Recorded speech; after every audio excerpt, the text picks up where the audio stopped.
Dear speakers, participants, ladies and gentlemen, as we gather today on the International Day of Peace, we have a clear choice to make between legacies of the past and prospects of a bright future.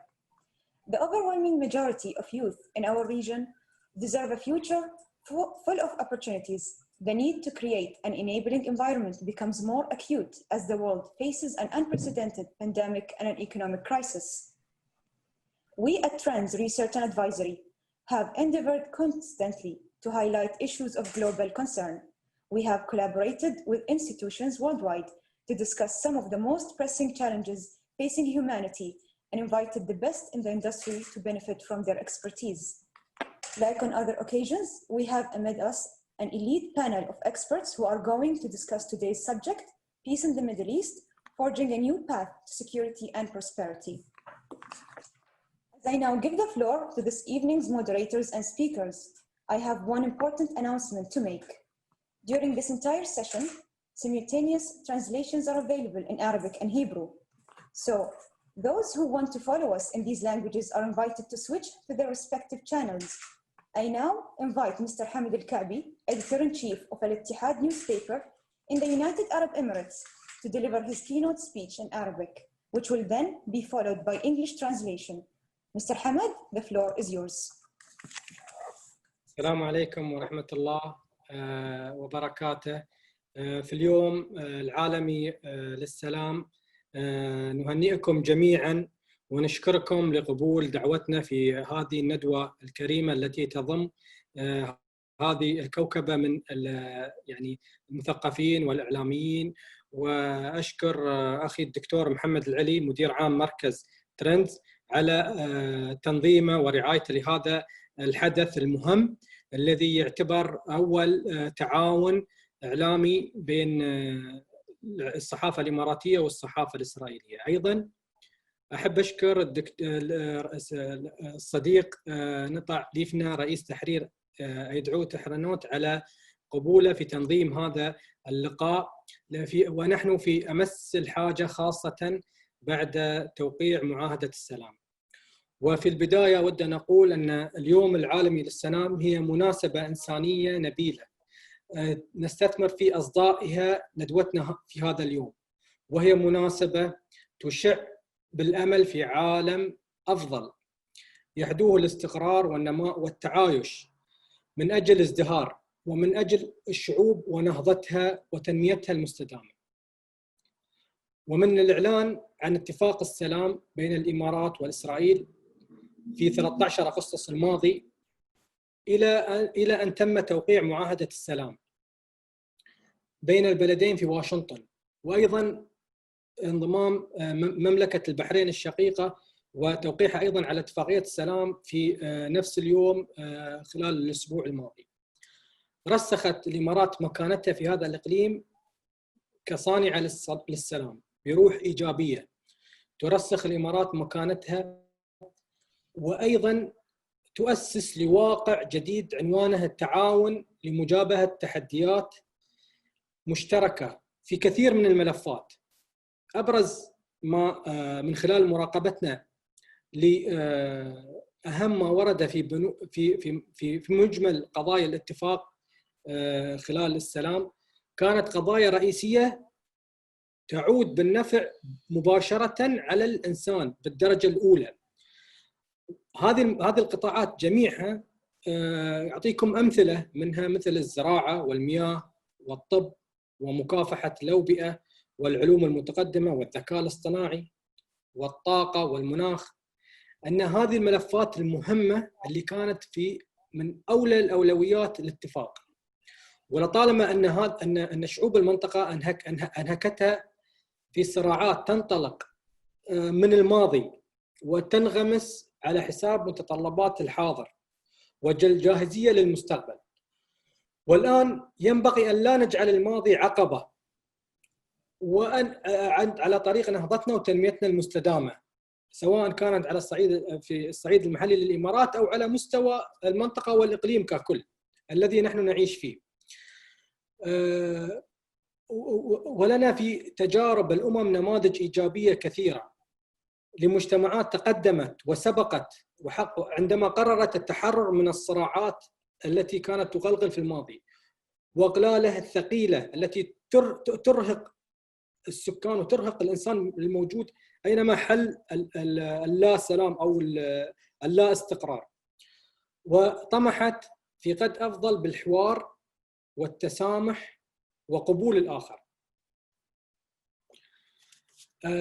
اعتقد ان هذه المعاهده هي فرصه ثمينه ليس فقط للبلدان التي اتفقت على المعاهده، وانما للمنطقه لكي تضع بدايه جديده وانطلاقه واثقه. وايضا هذا درس للتاريخ.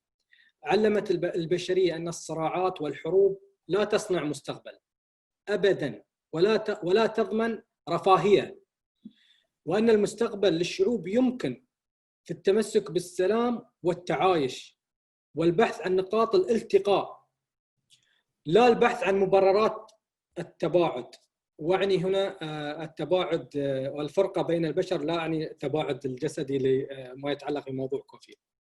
السلام هنا كلمه محوريه، عنوان ندوتنا هذا اليوم، وهو ركن اصيل في نهج الامارات وجوهر فلسفتها السياسيه منذ لحظه تاسيسها، يتناغم مع رؤاها الواقعيه ويترجم كل يوم في خططها ومبادراتها وعلاقاتها الواسعه بكل شعوب الارض ومختلف الاعراق والاديان. الامارات التي تمد يدها بالسلام الى اسرائيل هي الامارات الاخوه الانسانيه، هي الامارات في حوار الاديان وفي نشر الاعتدال، وايضا في الوسطيه، هي الامارات التي تبادر دوما بمد يد التعاون والشراكه والحوار الايجابي من اجل غد افضل لشعبها ولجيرانها وكل مكونات الاقليم.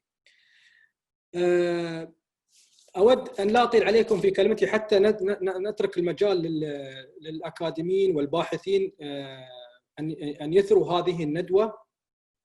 اود ان اقول وان اركز على اهميه هذا التعاون الذي يعتبر الاول من نوعه، لان اليوم نحن مع في دولة الإمارات سواء في الصحافة الإماراتية وفي الإعلام الإماراتي، وأيضا أعتقد أننا في الإعلام الإسرائيلي علينا مسؤولية كبيرة في هذه اللحظة بالتحديد، أن نغتنم هذه الفرصة لتنشئة أجيال تتربى وتدرك معنى السلام عبر خطاب يتطلع إلى المستقبل ويحترم التنوع الإنساني كونه مصدر ثراء للبشرية. وأتمنى أن يكون الإعلام في الإمارات وفي دولة إسرائيل وفي عموم دول المنطقة منصة لتأسيس واقع جديد بخطاب عنوانه المستقبل بآفاقه الواعدة وليس الماضي بصراعاته المتعددة، وأن يكون الإعلام رافدا مهما لبناء الثقة التي بين كل الراغبين في السلام. وهي تلك مهمة ليست سهلة بالتأكيد، هذه المهمة ليست سهلة، ولكنها أنا أتصور أنها ممكنة وممكن أن نحققها بجعل السلام دافعاً عبر الشراكة والتعاون بالنشر المشترك من خلال مبادرات وفعاليات مشتركة من أجل التواصل بناء لمد جسور التواصل اليوم وإن شاء الله في المستقبل. ولعلنا أننا نحن مع الزميلة يدعوت أرحنوت لمسنا بوادر هذا التعاون حينما نشرنا مقالة مشتركة ولمسنا الردود الإيجابية من القراء. هناك الكثير من الردود الإيجابية التي على هذا المقال المشترك الذي جعل الخطاب الإسرائيلي يدخل في قراء صحيفة الاتحاد، وأيضا منحنا الفرصة لأن نحن ننشر خطابنا في الصحيفة الإسرائيلية. وأشكركم على هذا الإنصات، وأتمنى أن تكون هذه الندوة ندوة ثرية بحضوركم، وشكرا لكم. Ladies and gentlemen, I just would like first of all to thank Dr. Mohammed Ali for this cooperation between us and Mohammed. And also, I just would like to thank the editor-in-chief of Yadot Ahranot for his approval to take part in this symposium. just would like to, first of all, to say that the International Day of Peace is a glorious occasion we celebrate in this symposium today. It's an occasion of great hope for a better world that's focused on stability, growth, peaceful coexistence, and cooperation. A world that serves the prosperity, progress, and sustainable development of its peoples. The announcement of the UAE-Israel peace agreement on August 13, 2020, and the signing of it in Washington on September 15th attest that the UAE is establishing its position in the region as a peacemaker with a positive spirit. It seeks to build a new reality centered on cooperation in the face of common challenges in the various fields of agriculture, water, medicine, control of pandemics, advanced sciences, artificial intelligence, energy, and climate.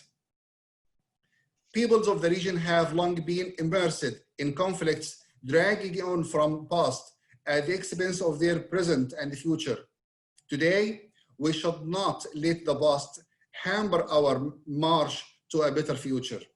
We have seen many positive examples of countries that have progressed and left others behind when they decided to free themselves of the past conflicts and their heavy shackles and aspired for a better future through dialogue, tolerance, acceptance of the other. History lessons have taught mankind that conflicts and wars do neither make the future nor guarantee welfare. The world's future lies in peace and coexistence and is seeking common grounds of convergence, not divergence. Today, the idea of peace is not only central to our symposium, but it's also one that's fundamental to the UAE lifestyle and its political philosophy. Peace, since the UAE inception, has been consistent with its vision and has been conveyed on a day-to-day basis in its plans, initiatives, and relationships with all nations of different races and religions. The UAE extends its hand in peace to Israel is the UAE of human brotherliness and interfaith dialogue. The UAE that's making peace today is the country that advocates for non-extremism. It is the country that always takes the initiative to build a partnership and lay grounds through constructive dialogue for a better tomorrow for its people, neighbors, and all the region. In this symposium that's hosting media experts, researchers, and academics, I take the opportunity to highlight the responsibility of the media in this period. The media should carry the responsibility of raising new generations who comprehend the meaning and importance of peace. This could be done through media discourse aspiring for a good future and respecting human diversity as a source of human richness, not a tool of struggle. I hope to see media in the UAE, Israel, and other countries in the region playing the role of a platform to establish a new reality with a discourse focusing on the future in its promising prospects and not the past in its conflicts. The media should be a significant tributary to build confidence among all people seeking peace. This could be achieved via joint media programs and through joint initiatives and activities in order to achieve constructive communication and building bridges among peoples now and tomorrow. Thank you very much. Thank you, Mr. Hamad Al-Ka'bi. I now give the floor to Dr. Mohammed Al-Ali, Director General of Trans Research and Advisory in the United Arab Emirates, to deliver his keynote speech in Arabic, which will also be followed by English translation. Dr. Mohammed, the floor is yours. السلام عليكم ورحمة الله وبركاته. السادة الحضور، الشكر موصول لك أستاذ حمد الكعبي رئيس تحرير صحيفة الاتحاد. الشكر موصول لك رئيس تحرير يدعو تحرنوت. السلام عليكم ورحمة الله وبركاته. أرحب بكم جميعاً متحدثين ومشاركين ومتابعين لفعاليات هذه الندوة المهمة التي تعقد تزامناً مع يوم السلام العالمي الموافق 21 سبتمبر من كل عام، باعتبارها مناسبة تستحق الوقوف عندها لتأكيد معانيها النبيلة والسامية التي تحملها وتدعو إليها. فإشاعة السلام هو هدف البشر جميعاً على اختلاف عقائدهم وثقافاتهم وألوانهم، وهي الطريق الوحيد والمستدام لتحقيق نهضة الشعوب والمجتمعات وازدهارها واستقرارها. إن هذه المناسبة العالمية تكتسب أهمية أكبر هذا العام لتزامنها مع ما تشهده منطقة الشرق الأوسط من تطورات إيجابية تعزز آمال تحقيق السلام والازدهار فيها، تمثلت بالأساس في اتفاقيات السلام الجديدة الموقعة بين إسرائيل والدول العربية، وتحديداً بين دولة الإمارات العربية المتحدة ومملكة البحرين، وهو تطور ينظر إليه على نطاق واسع إقليمياً ودولياً بأنه يدشن لمرحلة جديدة من السلام والازدهار والتعاون البناء في هذه المنطقة التي لا طالما تصدرت نشرات الأخبار على مدى عقود بوصفها بؤرة للنزاعات والحروب وعدم الاستقرار في العالم كله. إن مركز ترنز للبحوث والاستشارات بوصفه مؤسسة بحثية مستقلة تسعى إلى تقديم فهم أفضل وتحليل أدق لمختلف القضايا والتطورات الإقليمية والعالمية، واستشراف مستقبلها ومآلاتها وفق ضوابط علمية وموضوعية صارمة.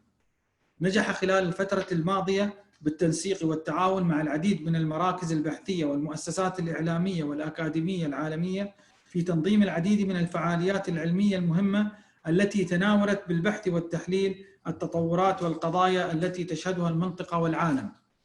وفي هذا السياق تأتي هذه الندوة المهمة التي ينظمها مركز ترنز للبحوث والاستشارات بالتعاون مع صحيفة الاتحاد الإماراتية وبمشاركة صحيفة يدعنوت أحرنوت الإسرائيلية للوقوف على أبعاد التحولات الجديدة التي تشهدها مسيرة السلام والتعاون في منطقة الشرق الأوسط، وبلورة رؤى علمية لرسم ملامح المسار الجديدة الذي تشهده المنطقة نحو السلام والازدهار من خلال الطروحات الفكرية التي ستعرضها هذه الكوكبة من الباحثين والخبراء المشاركين في فعاليات هذه الندوة ورؤيتهم لهذا المسار الجديد.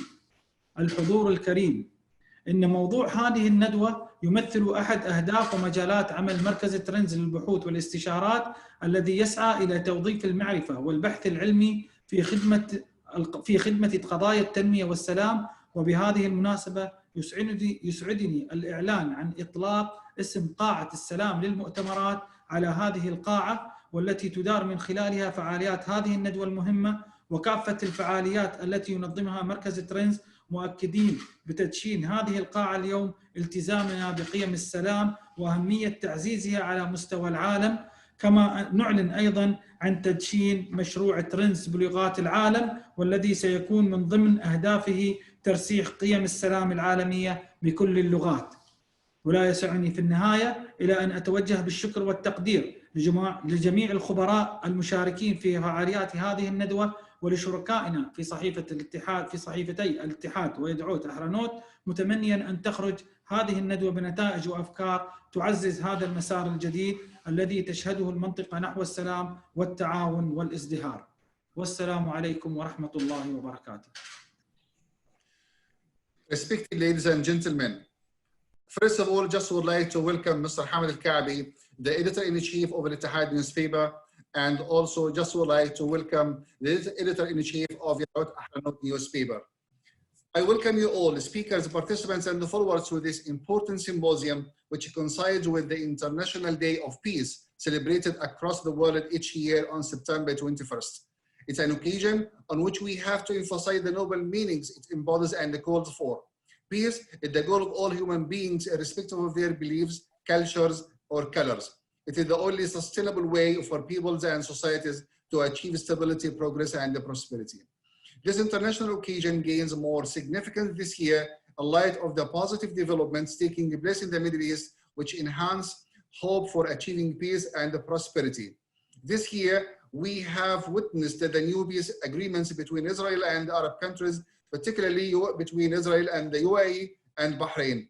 This development is widely viewed regionally and internationally as ushering a new era of peace, prosperity, and constructive cooperation in the region, which has been for decades on news headlines at the focal point of conflicts, wars, and instability in the entire world.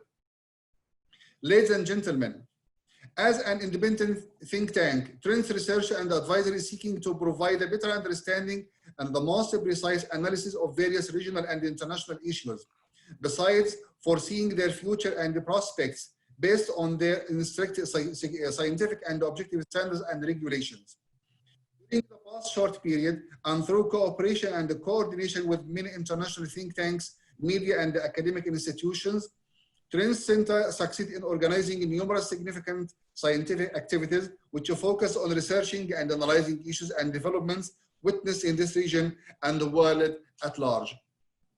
In this context, this current vital symposium is organized by Trends Center in cooperation with the Ittihad newspaper in the UAE and the participation of the Israeli newspaper Yadot Ahranot. The symposium tries to reveal the dimension of the new transformations experienced by peace process and the cooperation in the Middle East region. Moreover, the participants are deemed to provide scientific visions to define the new features of the path toward peace and the prosperity in this region.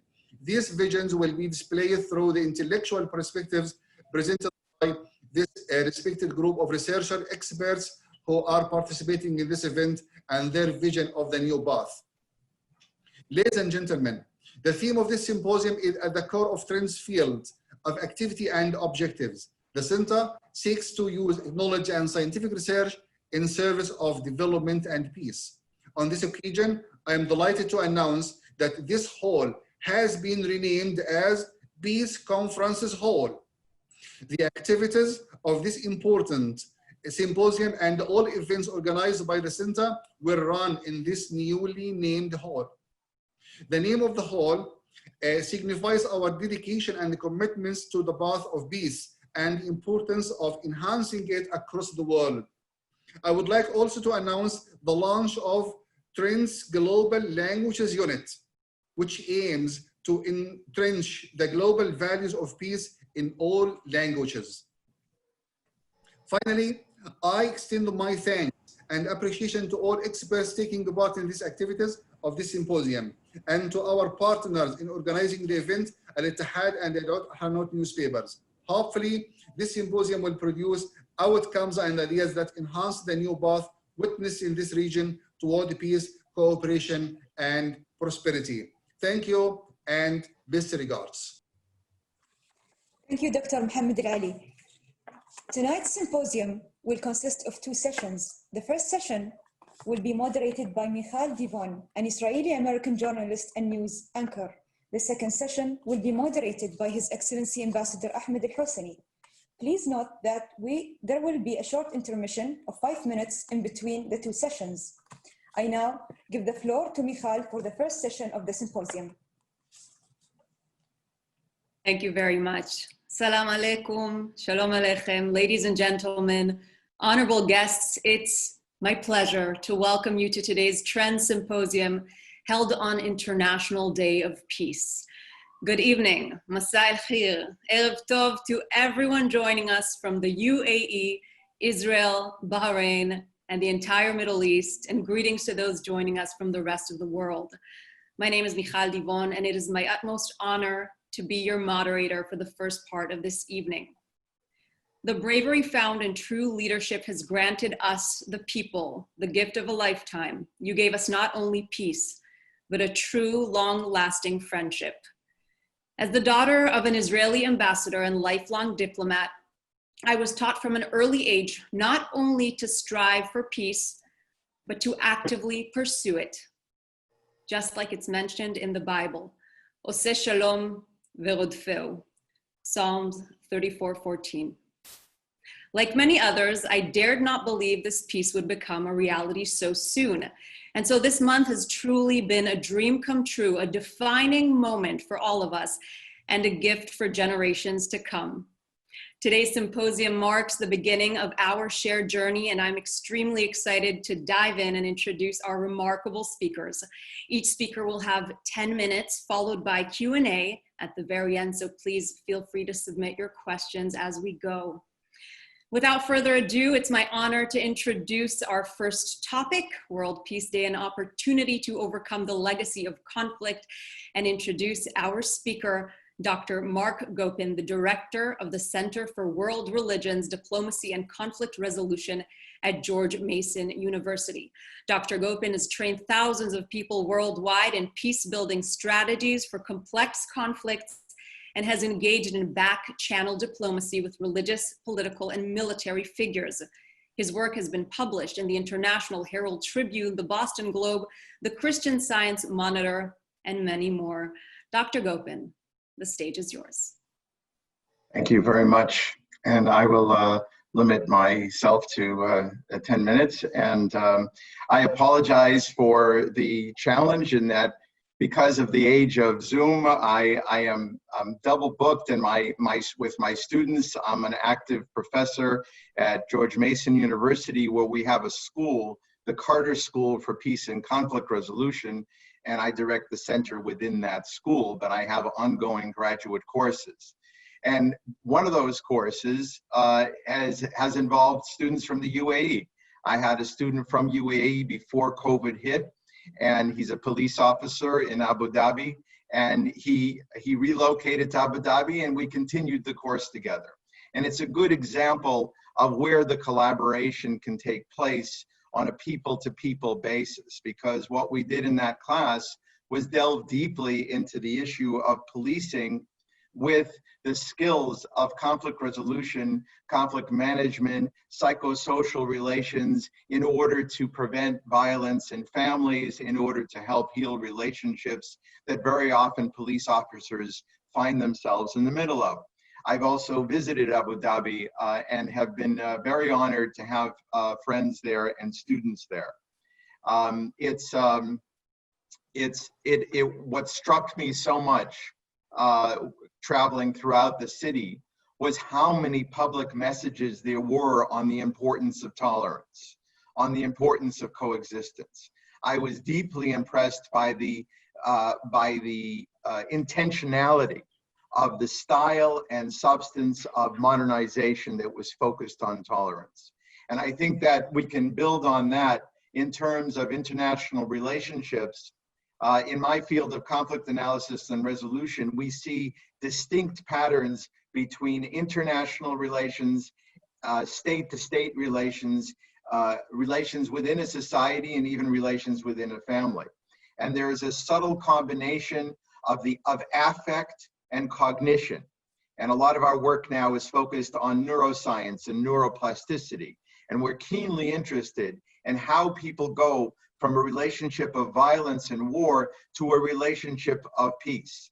And it involves a subtle combination of the best of human affect, the best of human emotions, pro-social emotions that are in certain parts of the higher brain, particularly compassion, and how that can unite with the neuroscience of the cerebral cortex that emphasizes reasoning. In other words, compassion plus reasoning transforms relationships. And this is the next book I'm writing for Oxford that is specifically on this skill. And the reason why relationships are so important despite enormous differences is that when you meet people and greet them and eat with them and welcome them, you can have very big differences on an ethical level. But the compassion that comes from sitting with people, eating with them, building, listening to music together, exercises the entire brain. And the entire brain is then better prepared to deal with conflict, to deal with serious disagreements on moral and ethical issues, on competing interests of security and safety, which are basic to every nation and are basic to the responsibility of every officer, every military officer, every president or prime minister. Is their job is to take care of basic needs of their country. So that must involve some conflict, but it doesn't have to involve war, because war undermines all of the abilities of compassion and reasoning to figure out the most practical outcome that will lead to prosperity for all, that will lead to prosperity for all, even as they face a destructive climate, for example, or as they face drought, or as they face other external threats. So none of these can be dealt with rationally as long as there is an atmosphere of hatred, suspicion, war. You never know when the next bomb might be. It makes people crazy, as we all know. And that the opportunity, once two states or several states have said, we're not going to do that right now, but we are going to argue about things. The opportunity is to totally transform the way of thinking about common objectives, and particularly the combination of the best of our affects of compassion together with the best of our thinking and reasoning yields great results, all the way from policing to child education, all the way up to international foreign policy. So what this opportunity is at a practical level is that it doesn't say there are no more problems. What it says is that now people in a safer way can start to feel comfortable as neighbors and then work out rationally how to deal with the differences and how to deal with the common challenges. This will involve visits. It will involve people visiting each other's countries, and that will involve further disagreements. But that's okay, because those disagreements will be in a safer context of relationship building. And our research into neuroscience, into mental health and physical health, in terms of war versus peace, is that this is when people truly flourish, when they truly solve their problems.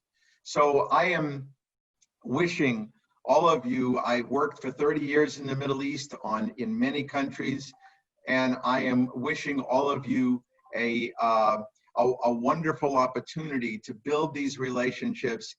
I'm deeply interested in conflict resolution training for every citizen, from the 5-year-old all the way to people who are in continuing ed, because our experience, and I have friends in Israel who are doing this in the curriculum, and I have friends all over the Middle East who are doing this, even in refugee camps. We're working in Syria. These skills change the way people argue, and therefore the way they coexist, and they build authentic compassion for each other, and therefore friendship. So thank you. It's an honor to meet all of you, and I look forward to working with you in the future. Thank you so much, Dr. Gopin. Our next speaker is Dr. Christian Alexander, a researcher at Trends and an advisor at Gulf State Analytics, a Washington-based geopolitical risk consultancy. He has worked as an assistant professor at the College of Humanities and Social Sciences at Zayed University in Abu Dhabi, and we are thrilled to have you with us today. Dr. Alexander, the stage is yours. Thank you for those kind words. Yes, and again, on behalf of Trends, Ahmed Al-Stad, Dr. Muhammad Al-Ali, Dr. Stephen Blackwell, I would like to again welcome all the panelists and the audience at large. And I'd also like to thank Sumaya for her organizational efforts in setting up this impressive E-Symposium. So in my remarks, I want to limit myself to a historical snapshot of peace and briefly unpack or deconstruct the notion of peace. That is to say, how is peace generally understood? What does it imply? Why is it difficult to achieve? And what does an institution such as the UN contribute to peace? So obviously there are notions of peace that have taken on different meanings and multiple understandings over time. But at the very basic level, peace is conceptualized as a desire, kind of a utopian goal, an ideal, a desirable condition, a universal norm. But peace is also often juxtaposed to war and security, where it's positioned at a contrasting end of the spectrum, although they're obviously intrinsically linked. Peace perspectives depend on one's analytical prism or level of analysis through which one views the world. And without wanting to sound too academic here, I just want to briefly touch on three of these usual IR-related perspectives. So the first one is peace as a temporary in nature, as in the cessation of hostilities and war. There's a state of peace, but that peace is basically a means of an imperial peace that is based on a view of a superior power able to control and order relations. The second one, obviously familiar to most of you, is the liberal view of a universal peace.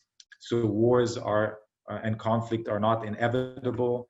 There's a sense of self-determination, a possibility of world government, and free trade and economic interdependence are essential in basically lessening the probability of war and conflict. The third and last perspective is on peace as a shared normative process, which is transformative. So here I'm obviously talking about the constructivist perspective. That is, all parties are to engage in repeated interactions and can change their expectations and perceptions of one another. And here communication and dialogue, as well as empathy for one another, are quintessential. Now, peace is framed as also a way of designating a relationship, which manifests itself in different practices and intellectual traditions. So if you think of Immanuel Kant and his treatise on perpetual peace, that would be one example. Implicit in his ideas were the understanding that war is destructive and entails more costs than benefits. Other scholars have conceptualized peace, such as Johan Galtung, who believes in peace as conceptually dependent on a form of power relationship. He talks in his typology about negative versus positive peace, and other obviously famous individuals like Mahatma Gandhi, Martin Luther King, and Dalai Lama have all delved into the idea of peace. Now, the discourse of peace often references concepts such as international law, human rights, justice, identity, cooperation between countries, but ultimately it often depends on the context. So are we talking about a victorious peace or an institutional form of government?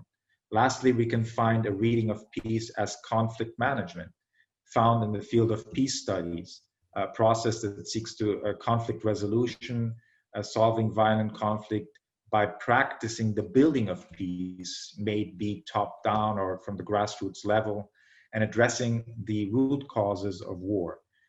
So historical examples of wars and conflict are found obviously in numerous scales and magnitudes. If we think of interstate war, civil war, world wars, terrorist acts, they're a constant basically. So the 100 Years' War, the 30 Years' War, World War I, World War II. And let me briefly focus on the modern historical period, the circumstances surrounding World War I and World War II, the interwar period with the attempt to establish the League of Nations, Woodrow Wilson's 14 points that really didn't come to fruition, but basically laid the foundation for the United Nations that was established in 1945. Of course, despite the flaws that the UN has, it's made various contributions and has some major accomplishments. So if you think of the UN, you obviously think of the UN being in need of reform. So the Security Council veto power mechanism, it being an inflated bureaucracy, having to deal with problems of its member states paying their dues, instances of waste and corruption. But still, I think the UN as a multilateral institution is an example, a prime example of collective security with its various agencies. So if you documents like the Agenda for Peace, a More Secure World come to mind here. And obviously the UN has set the expectations and has advocated liberal peace in that sense.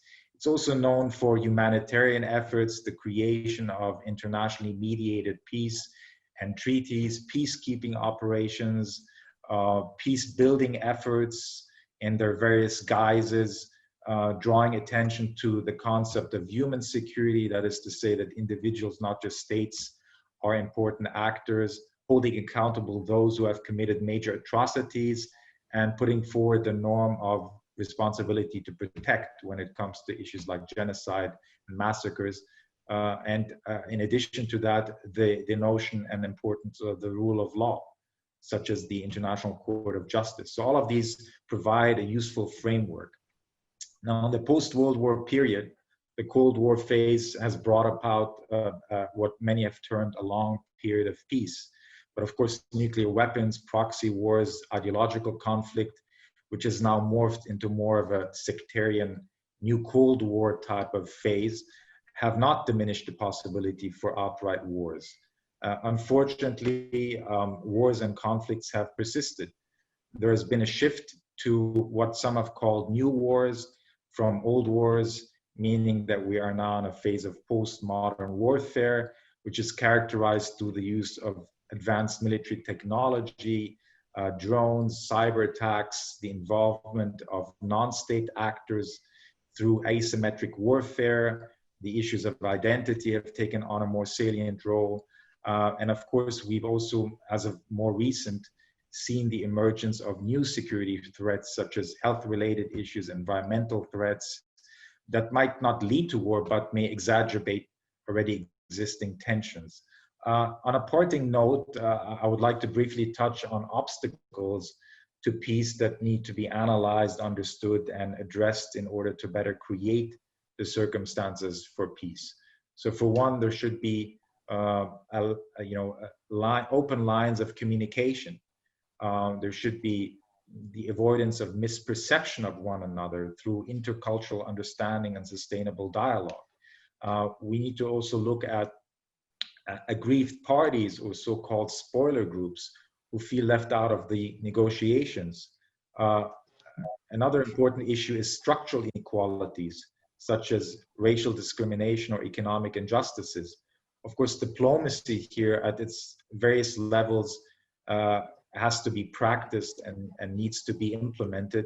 And last but not least, the idea of pacifism through critical forms of education and civil disobedience is important in order to avoid any future wars. Thank you. Thank you so much. Our next speaker is Ambassador William Rue. He's the Edward R. Murrow Visiting Professor of Public Diplomacy at Tufts University's Fletcher School of Law and Diplomacy. Ambassador Rue is a U.S. Foreign Service officer for over 30 years, serving as the ambassador to Yemen, to the United Arab Emirates, as well as Deputy Chief of Mission in Syria. He also had assignments for the U.S. Information Agency in Jeddah, Riyadh, Cairo, and Washington. Please help me welcome Ambassador William Rue. Thank you very much. Thank you for inviting me to this symposium. As the moderator mentioned, I was an ambassador in the UAE. I did that service in 1992 until 1995. Today, I'm not an American official. I'm speaking as a private individual. As a diplomat, I served my entire career on assignments in the Middle East. We're working in Washington on Middle Eastern issues. The Arab-Israeli conflict was always an important issue for me as I carried out my official duties as a diplomat, although in each country I dealt with many other issues as well. Since the beginning of the Arab-Israeli conflict, American diplomats have tried to be helpful in bringing the conflict to an end, or at least mitigating its consequences. So wherever I served, I had to discuss the conflict with my host nationals. We were always urged by Washington to try to promote reconciliation between Arabs and Israelis. We tried to have good relations with both sides, but many Arabs accused us of bias in favor of Israel. The United States government has tried to be a mediator, but these attempts have often failed. Many Arabs have over the years blamed the United States government for failures. Many people have become impatient that the conflict has not yet been solved. But I would argue, and this is my personal opinion, that occasionally American mediation has helped the parties to make some progress, and there has been progress over the years, slow as it has been. The parties involved have always taken the lead, and that's an important point. But the United States, I would argue, has been helpful. For example, in 1977, I was at the American Embassy in Egypt when President Sadat went to Israel. That started a process of reconciliation between those two countries. President Jimmy Carter convened a meeting at Camp David with President Sadat and Prime Minister. Jimmy Carter became an active mediator in the following months on that occasion, and it led to a peace agreement between Egypt and Israel in 1979. That agreement was criticized by other Arab states, and they imposed a boycott on Egypt for some years. But that agreement still holds today. Then in 1994, President Bill Clinton helped bring Jordan and Israel together for their peace agreement. That agreement still holds. Jordan, in that instance, took the lead. Now, since 1994 and until this time, no other Arab state after Jordan and Egypt has agreed to sign a formal agreement with Israel. But the UAE leaders took the big step for peace. Then Bahrain followed suit. Both have now signed a formal agreement with Israel. That is an historic event. The leadership that the UAE showed led the way, and Bahrain followed. I'm pleased that once again an American president has been involved in this process. President Trump hosted the signing agreement in Washington, just as President Clinton hosted signing events in Washington for the Egyptian and Jordanian agreement. But the UAE leaders took the first initiative. That's the important point.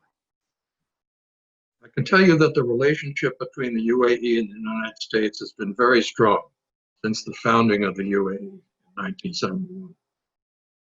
And that the initiative taken by the UAE leadership in recent weeks has strengthened that relationship.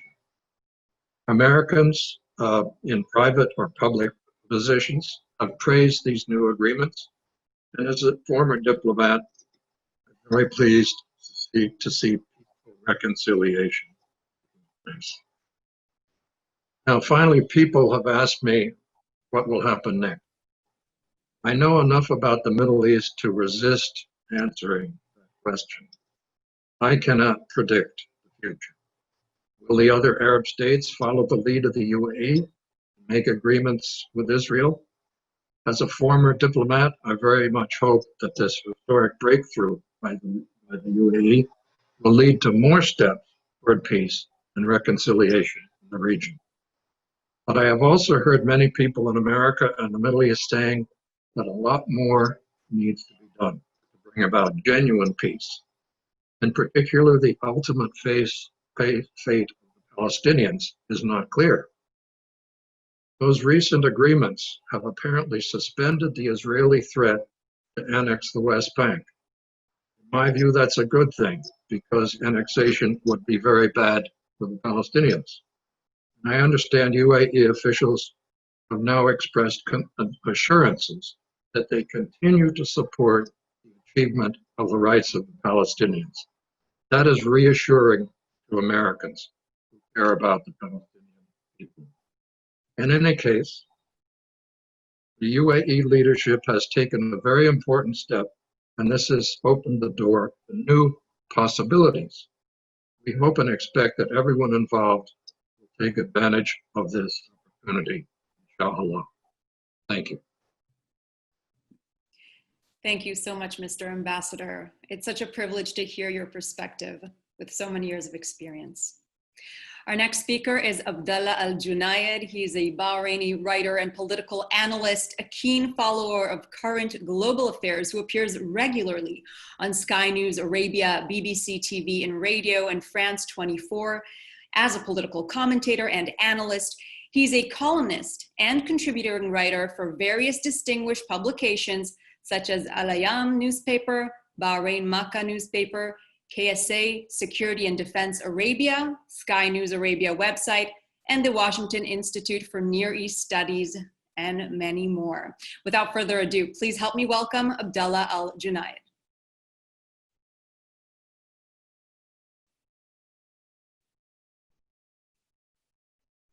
We cannot hear you, Abdallah. You just need to unmute yourself. Okay, thank you. Wonderful. Good evening, ladies and gentlemen. And to start with, I would like to thank the organizers of this event, especially Mr. Ahmed Kabi, Editor-in-Chief of Al-Ittihad, and Dr. Mohammed Ali, Director General of Trends, and Mr. Leitner, Editor-in-Chief of Yadi'at Tahranun. And since this event coincides with the International Day of Peace, let me say in the three denominating languages, peace, salam, and shalom. And to start with, I would like to draw your attention to my first article with the Washington Institute that was published in 2018. It was under the heading of A Middle East That's Overladen with History. And from that point, I was trying to aspire or engage Israeli media, and I have managed to speak to them on so many issues regarding the future of the relation in this region. They were very interesting to listen, and they were very cooperative in a lot of areas. Today event, or this new departure point for the that took place and took the whole world by surprise, I think it is something that we all should be proud that we are witnesses to this event. Furthermore, I believe that UAE represented something that is totally unique and different from the perspective of the regular or traditional Arabic world. It is stable, it is growing, economy is well diversified, it is well represented worldwide. I believe it is the first country that its citizens can travel around the world almost without a need for an entry visa. That is major milestones. They are in the space research. They are on the cutting edge of research and other areas of interest. And I think they have employed that in their approach toward motivating the three stakeholders in this initiative to come on board and really stick their claim to this initiative. And I believe the approach that the United Arab Emirates have managed to get the United States, Israel, to really jump on the train of peace, it was a remarkable event. It took a lot of courage. And as Ambassador Rowe said earlier, I think the breaking point or the breakthrough that the UAE had managed to do is motivate everybody to reconcile with history. Previously, we all, and I'm not just blaming us or the Israelis or the Americans, I believe all of us had failed to seriously commit to reconciling with history. If we had given that priority, I believe we would have been in a better place. Now, going back to this peace initiative, the new thing is, from the perspective of the UAE, as I understand it, that it has two parallel paths. One that is purely political, and on the other side, it has a civil side, that we don't see one week passes without a new agreement signed between UAE institutions and Israeli institutions. And this is what we need. And today's event is further, confirmation that UAE, not just on the political level, but on the civil level, are seriously committing to engaging, and further engaging. And this is what we owe, transferring the public to being stakeholder in this whole event, and not just, an observer, like in the previous peace initiative or deals signed, but it failed dormant. What we need is further commitment. And all of us at the present time, we need to stand, in a way, guardians to safeguard, because I'm sure, unfortunately, that one day soon, the day after the honeymoon, we will face few challenges. And if we fail to face those challenges and let it purely for the politician to handle, a heavy price will be paid. We need to have the public diplomacy to play a role. We need to have exchange programs between children in the summer. We need to engage at all levels and not just leave the governments to do what's supposed for the government to do.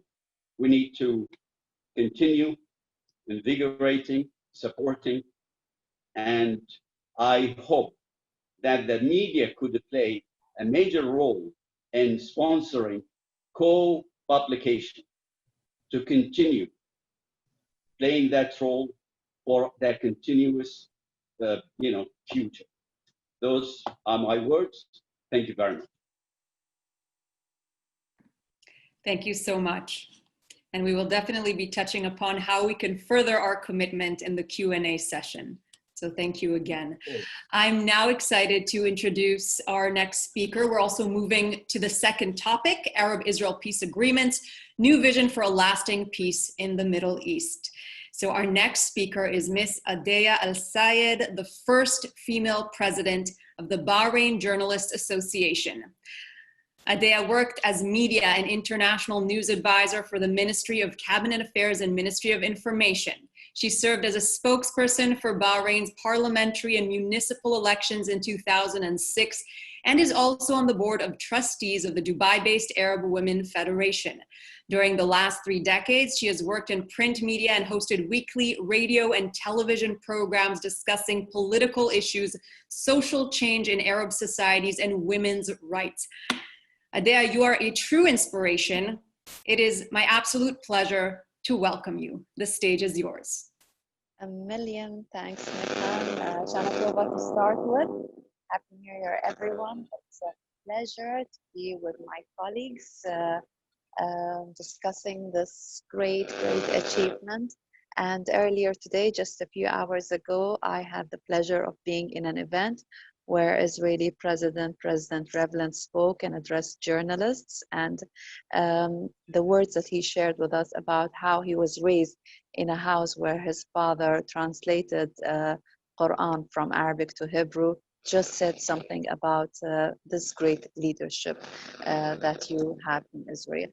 And I'd like Mikhail to start. In our culture, we have to start with thanking. It's in our blood. I'd like to thank my colleagues at Yedaho Tehranot and Al Ittihad newspaper, and of course the organizers, Trends Research and Advisory. Especially, I feel happy when there is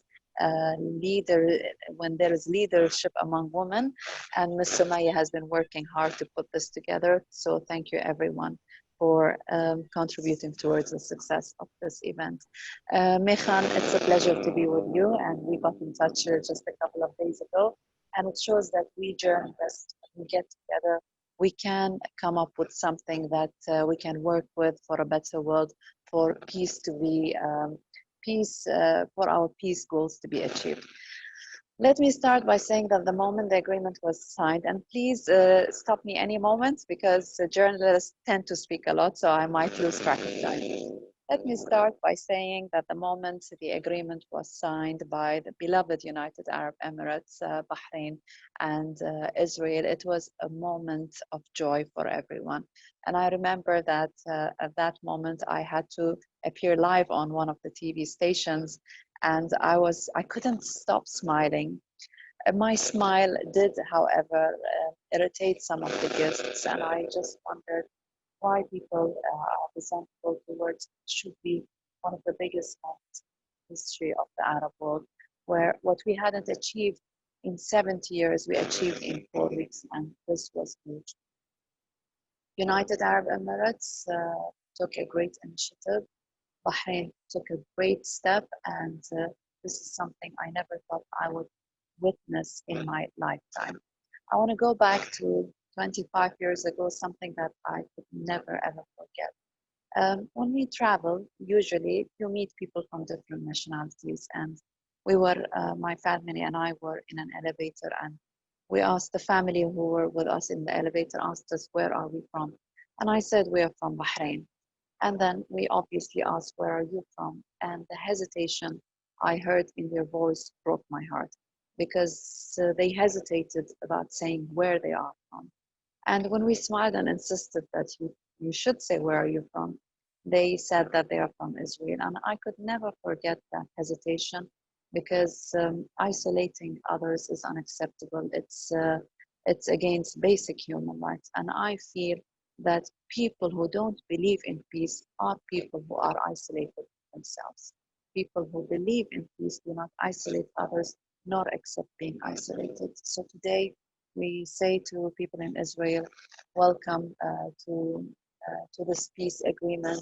We are all happy. We know that in the United Arab Emirates and in the level of Bahrain, this is not going to be on just official or formal level. On the contrary, from what I see, I represent 600 journalists in Bahrain. I'm very proud to see that our journalists are positively contributing with amazing messages about this agreement. And I know that where we stand here today is nothing compared to where we will be in a year's time. I know that we will see tangible results. Many points I would like to discuss if we have the time for it. First of all, I'd like to speak about the role of the press when it comes to promoting the message of peace. We have a huge responsibility. The fourth estate is the estate that guides people to a certain direction, public opinion. We need to be very responsible in the next phase of this history that we are making. We need to be responsible about what we say. It's all freedom of expression, but when your freedom of expression means that you can have hate speeches, this is unacceptable. In this phase, we need to bring people together, and as media, I think we have a very important role to play. I'm very happy that the language being used by my colleagues in Bahrain is a language I'm proud of, because they come from a country that has always embraced all religions. Within 1 kilometer of land, you can see a Jewish synagogue, you can see a Christian Catholic church, you can see a mosque, a Buddhist temple, a Hindu temple, and this has not happened overnight. Adea, we can't hear you very well suddenly, and we want to hear everything you say. Did something change? I think someone called me on WhatsApp. Okay, perfect. Now we hear you again. So I was saying, Mikhan, that when you live in a country where you have within 1 kilometer of land, 1 square kilometer of land, when you have a Jewish synagogue and a Christian Catholic church, when you have a mosque and you have a Buddhist and a Hindu temple, this is not something that happened overnight. This is the history of the people of the country. They have been accepting to everyone. They have been loving to everyone. I'm optimistic that on the public level, on the level of people between the two countries, the relationship is going to be unique between Bahrain, United Arab Emirates, and the people of Israel.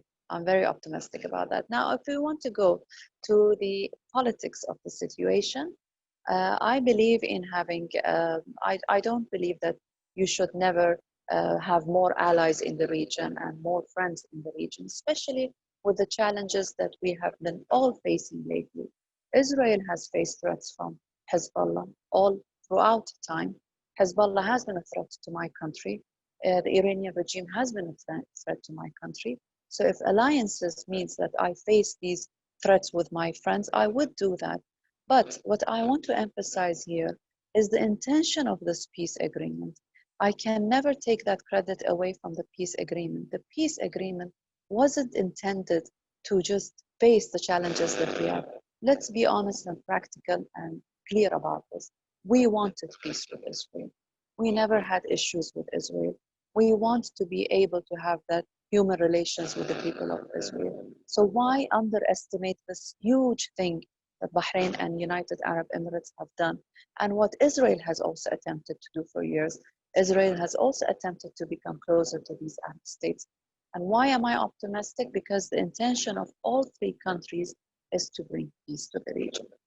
Now, many journalists are accused of being traitors, backstabbers, and this language, I hope, does not have any impact on any of us as journalists. We have a mission, we need to accomplish it.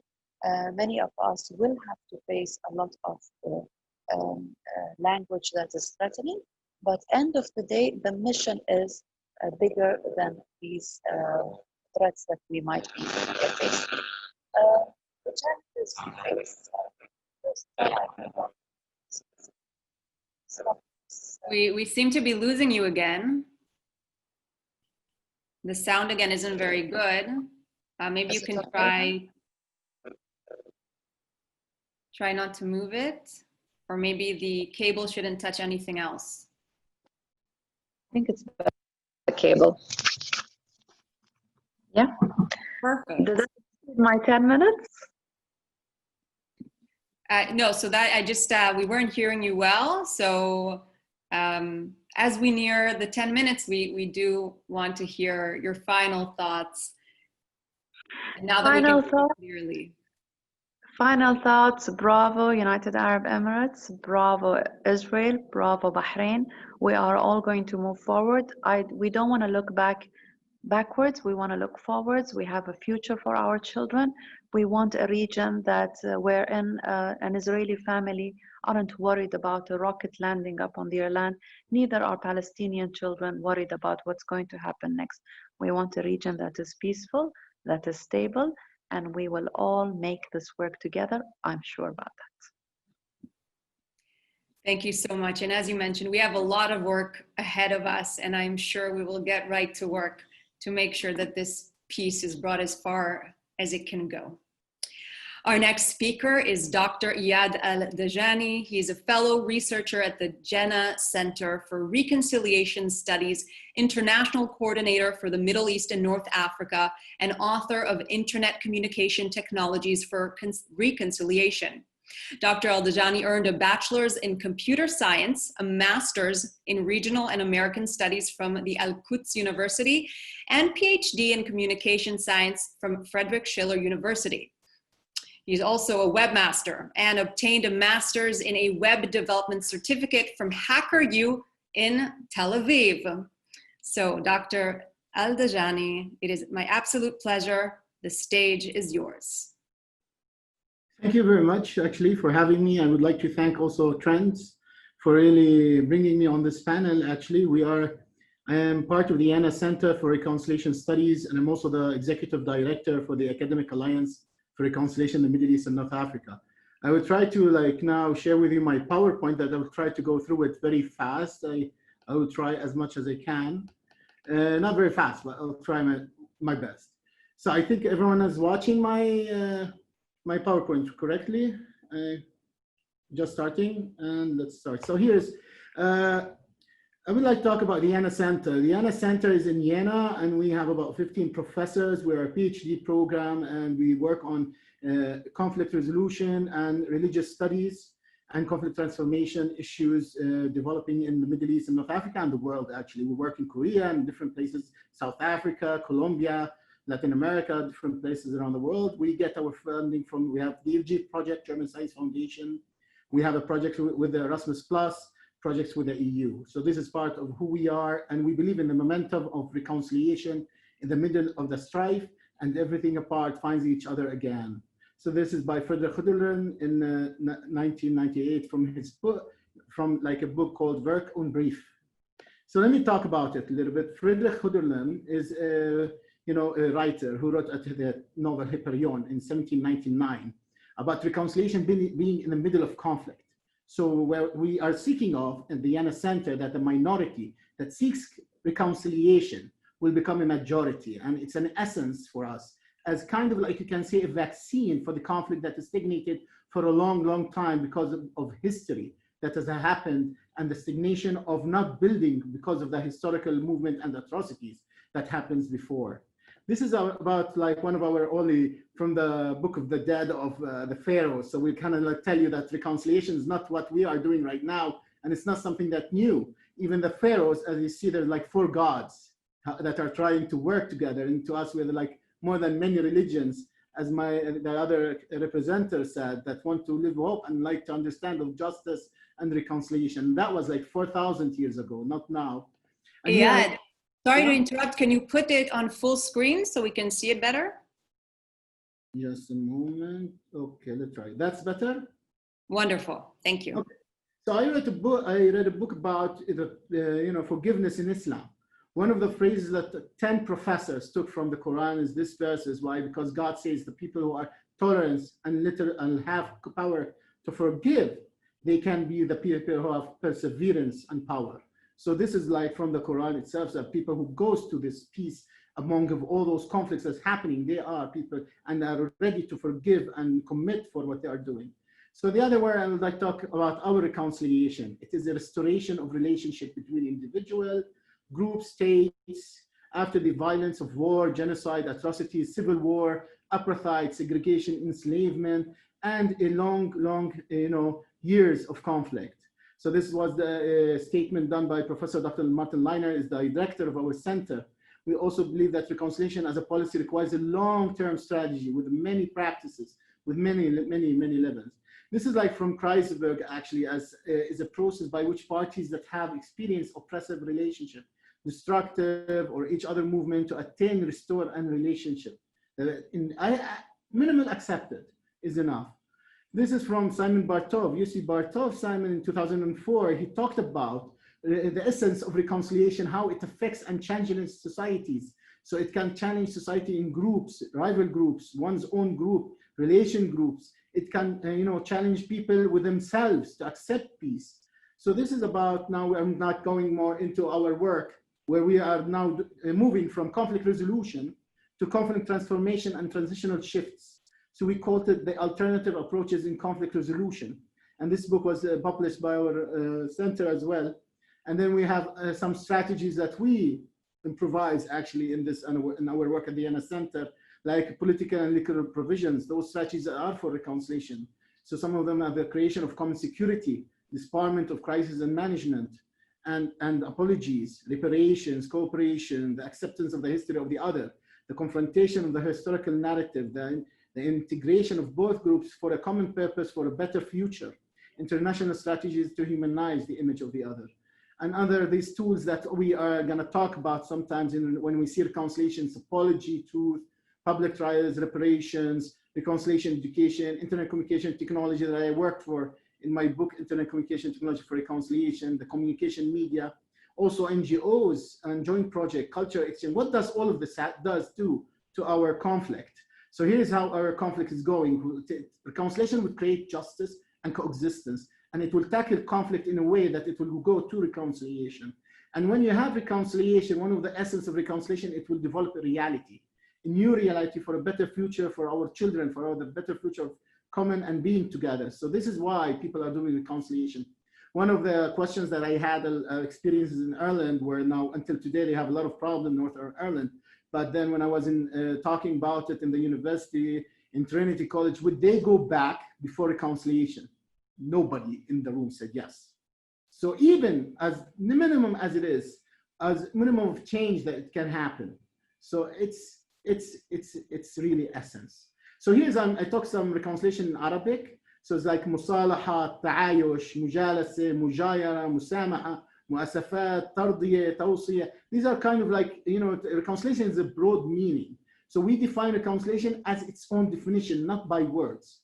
You know, that's what I want to say. Now I want to talk about what our research, new research that we are conducting with the UNESCO Chair for Peace and the ENA Center. We are doing what we call the elicitive conflict transformation and transitional shifts in many pieces for Professor Dr. Wolfgang, and reconciliation process in the middle of conflict for Professor Dr. Martin. So we are kind of cohabitation, the elicitive conflict transformation into a transitional shift that happens in a peace agreement into a reconciliation process between people that are in the middle of conflict. So here as also I would like to talk about our own also research about the interdependencies and reconciliation.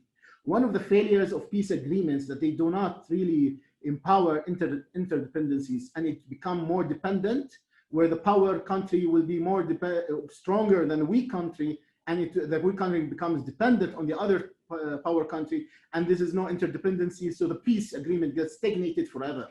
And there's where we will try to have an interdependencies where another power can come in and create a dilemma or triangle of interdependencies where the other country which is in power or entity that is in power can realize that the worth of interdependency for reconciliation is a good thing to, a good essence for it.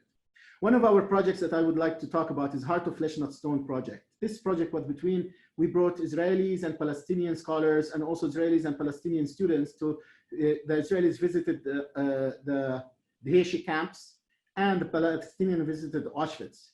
And the idea was to understand the suffering of the other and to understand how reconciliation can happen without the idea of politics, to understand if those students can understand the history of the other and the narrative of the, can they recognize we're not here to, reconciliation is not here to remove the history.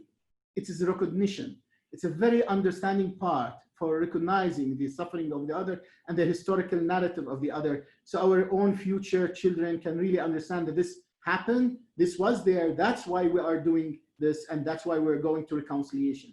So this is other part. Now, a lot of people saw about the signatures of the peace treaty. I will call Mandela what he said, there is no road for peace for everyone who signs an agreement. Peace is the road. So what I think that this agreement can be like something of a battle or agreement for weapons or whatever it is, it doesn't matter. Whatever people can call it, it doesn't matter.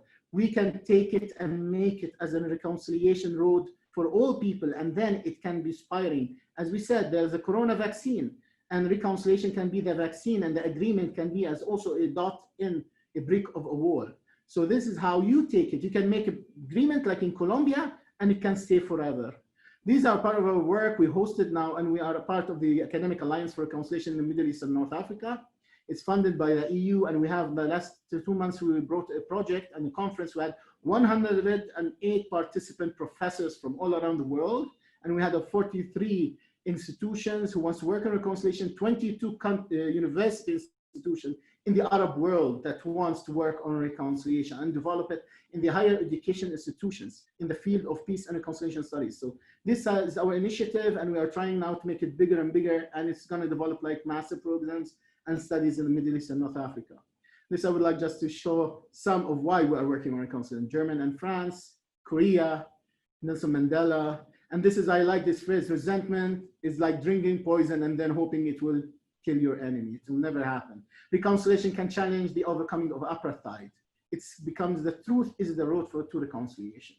So this is the last sermon. It's a movie a documentary that I went in, and the idea was to stop the bombing and terrorism of people that goes in and bomb themselves in the name of God, whether it's a political issue and it has got nothing to do with it. And this, the last sermon, as we're still working on it, it's now out, the movie is out, it's a documentary, and we won several prizes and a word of hope at the International Human Rights Film Festival in Tunis, and also at the New York Queensland Festival, and different for what we are trying to do. These are our publications. We have definitely more publications, but we are trying, and we are actually now, this is some of our pictures. And now I'd like to thank you everyone. And we are with you, and we're thanking Trends, and we are seeking new cooperation, and we can know how to develop research projects on reconciliation. And thank you everyone. I hope I was not that long. Thank you. Thank you so much. Yad, I feel like we should all be getting a diploma. Also with all your degrees and what you just shared, peace is indeed the road. So thank you so much. Our next speaker is Yigal Karmon, the president and founder of Middle East Media Research Institute, MEMRI, Israel. For those not familiar, MEMRI is an organization which monitors and translates Arabic and Persian publications, radio and TV broadcasts, and religious sermons into many languages and circulates them around the world on the web. Mr. Karmon is also a former chief counterterrorism advisor to Israeli Prime Ministers Yitzhak Rabin and Yitzhak Shamir, and was a senior delegate to the 1991 Madrid Peace Conference. Mr. Karmon, we can't wait to hear from you. The stage is yours. Thank you. Ladies and gentlemen, esteemed brothers, the peace initiative of Crown Prince Mohammed bin Zayed Al Nahyan is more important than that of the late Egyptian President Anwar Sadat with his visit to Jerusalem and his signing of the Egyptian-Israeli peace treaty in '79, since it transcends being an agreement between two countries. Rather, it is an implementation of a wider, a comprehensive vision rooted in peace, brotherhood, and equality between the three monotheistic religions and their believers. The UAE-Israel peace agreement, called the Abrahamic Treaty, was preceded by the historic meeting between His Holiness Pope Francis and His Excellency the Sheikh of Al-Azhar, Dr. Ahmad Al-Tayyib, under the auspices of the United Arab Emirates in 2019. A key part of this vision is the impressive three-phase complex project in Abu Dhabi, that Abu Dhabi is building now. The hard, inspiring work of Prince Mohammed bin Zayed towards implementing this vision of peace deserves international recognition and qualifies him as a serious candidate for the Nobel Peace Prize. Unfortunately, however, this historic initiative seems to have not received the appreciation and recognition it deserves.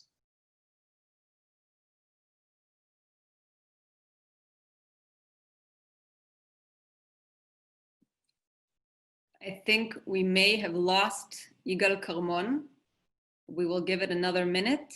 And if not, then once his Wi-Fi is back, we will get back to him.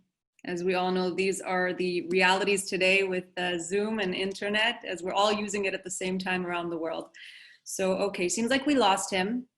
We will move on and we will resume with him once he returns. So our next speaker for the session is Professor Yossi Meckelberg. Professor Meckelberg is a senior consulting research fellow of the MENA program at Chatham House and a professor of international relations at Regent's University London. He has published widely on subjects including Middle East security, US foreign policy, and international negotiations. He's also a commentator for outlets including BBC News, CNN, Sky News, Deutsche Welle, France 24, and more. Professor Meckelberg, we are honored to have you today. Please, the stage is yours. And just make sure to unmute yourself. Yeah, unmuting myself probably will help for you to hear me. So I just started saying thank you very much, Michal, for the kind introduction. It's a great honor and pleasure to be part of this symposium.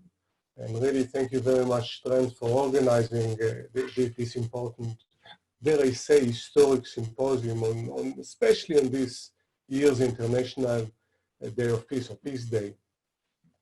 I think being part of it means a lot to everyone that lives through conflict, everyone that knows what does it mean to endure conflict and to see the ray of hope, of peace.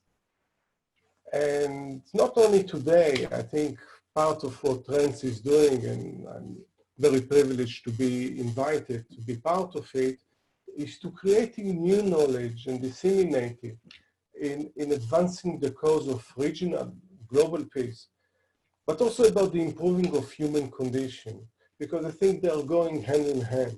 And only if we if you look at this from the human point of view, then we can also look at what government and nations and international organizations do to promote peace, and also because the end result or the end objective that we all share is to improve the human condition. And we can look in isolation at the normalization agreement between the UN and Bahrain and Israel. But I think we should look at it in a much wider picture, definitely regional, but even beyond, because this is a really monumental, in many ways. It's a shame we just lost Igal a minute ago when he talked about the meaning of this agreement, how monumental, historic event it is. Because I really believe that potentially, depends what happens next, it can usher in a new era. Not only because of what's going to happen between these three countries, because it's opened the gate to something that can be much bigger in terms of peace, in terms of cooperation, in terms of also what Ian mentioned earlier, about which I think is a key word here, it's reconciliation. Because agreement can be signed, but only if they harbor the reconciliation, then they are also durable. And if you look a bit at the history of agreement, no doubt that peace agreement with Israel, first with Egypt and later with the Hashemite kingdom of Jordan, and also the Oslo Accords that sadly never reached their logical conclusion, they built foundations for dialogue and for resolving difference between Israel and its immediate neighbors. And one should never underestimate their importance. They also ensure that Israel's two longest borders are secure.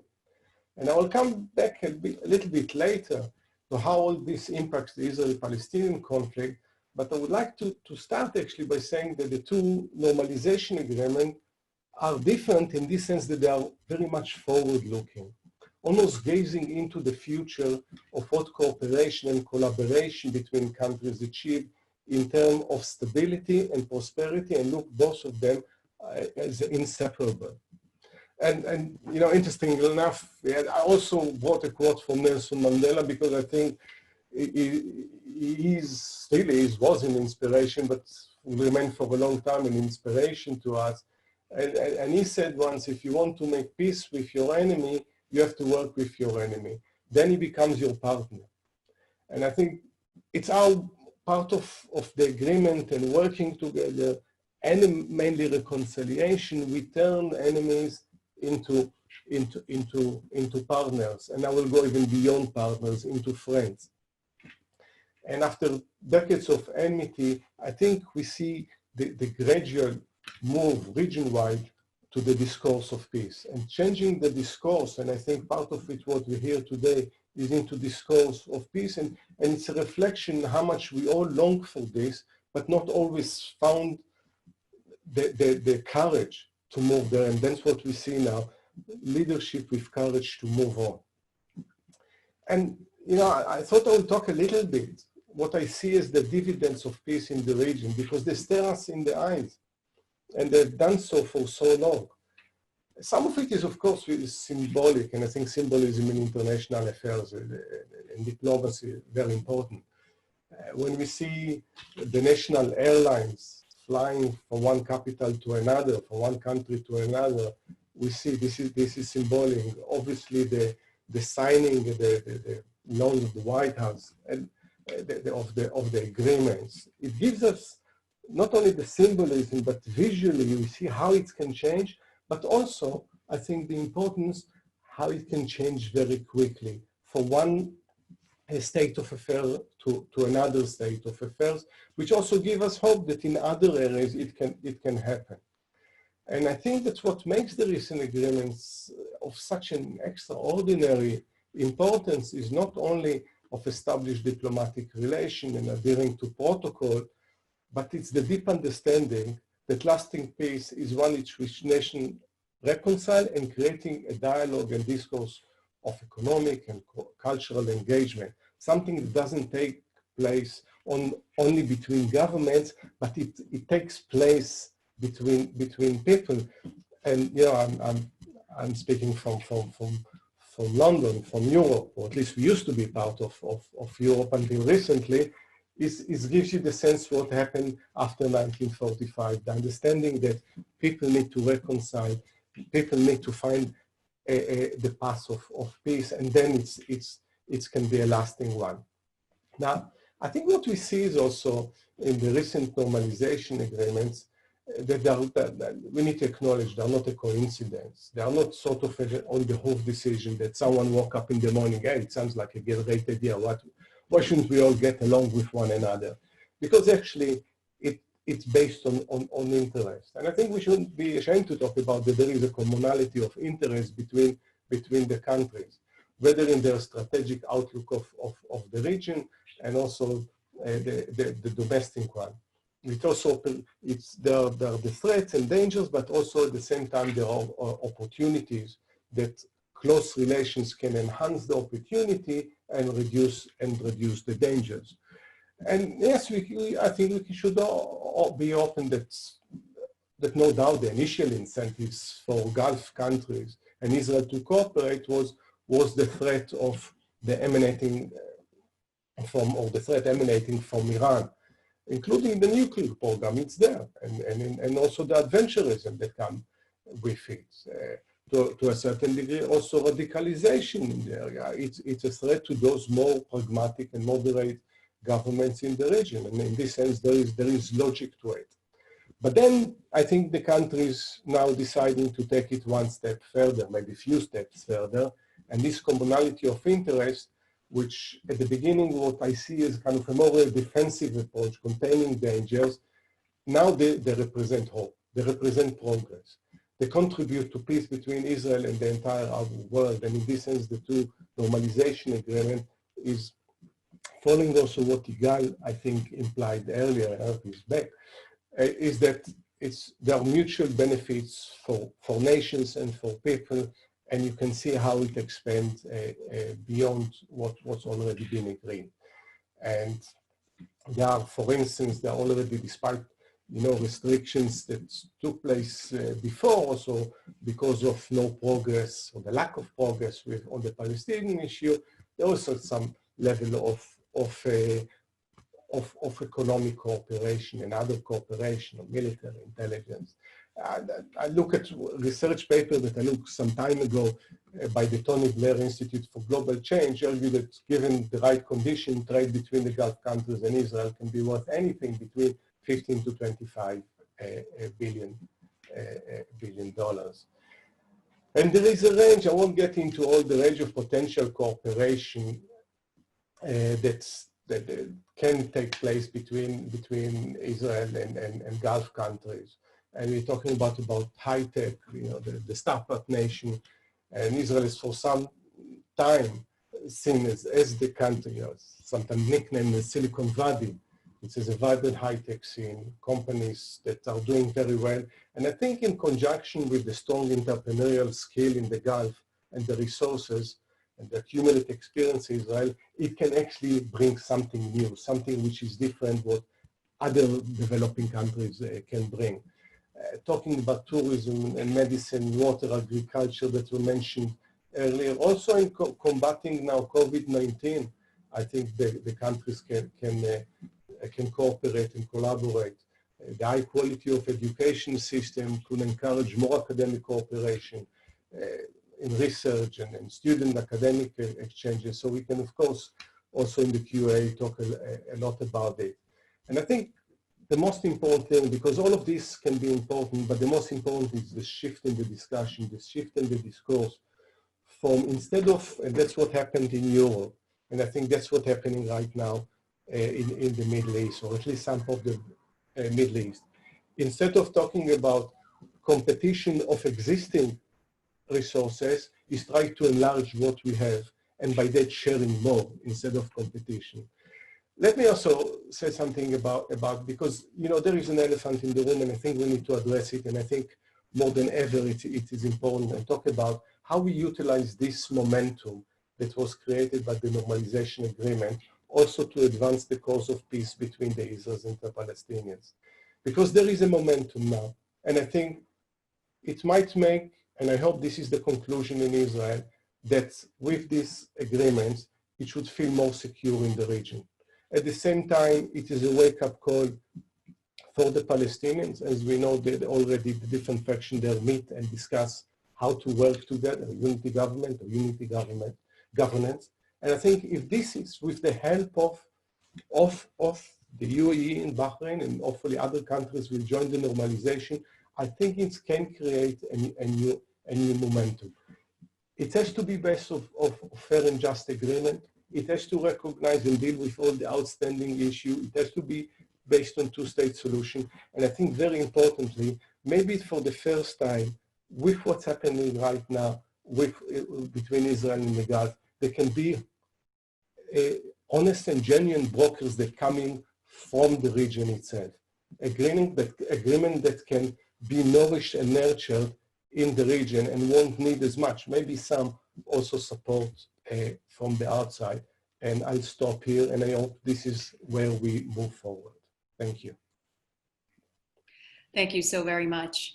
And definitely an issue, not only worth, but an issue that we must address. Yigal Karmon, so happy to have you back. We will pass the mic on to you once again. Can't wait to hear your thoughts. And just you need to unmute so that we hear you for real. So just make sure to unmute. There we go. Sure. So sorry, it held well until my turn came.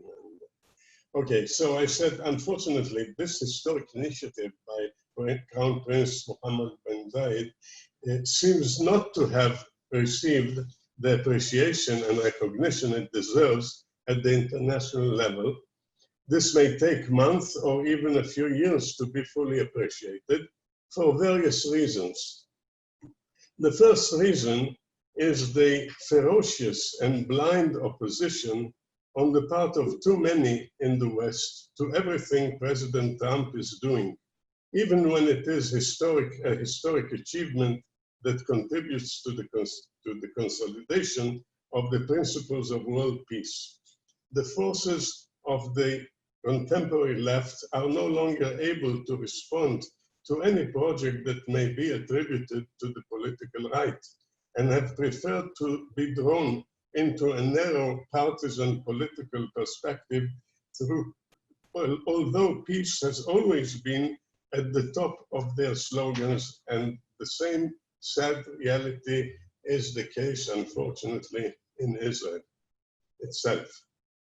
The second reason is that unholy trinity of Turkey, Qatar, and the Muslim Brotherhood that have launched a frenzied campaign against the UAE and those states allied with it. The magnitude of this heinous campaign may not be known to those who do not know Arabic and Turkish. These three empires, one with its large population and military, the second with its vaulting ambition and wealth, and the third with its ideology of hate towards the other, which is declaring others apostates and denying their humanity. These three empires of evil are working together to strike at the UAE initiative.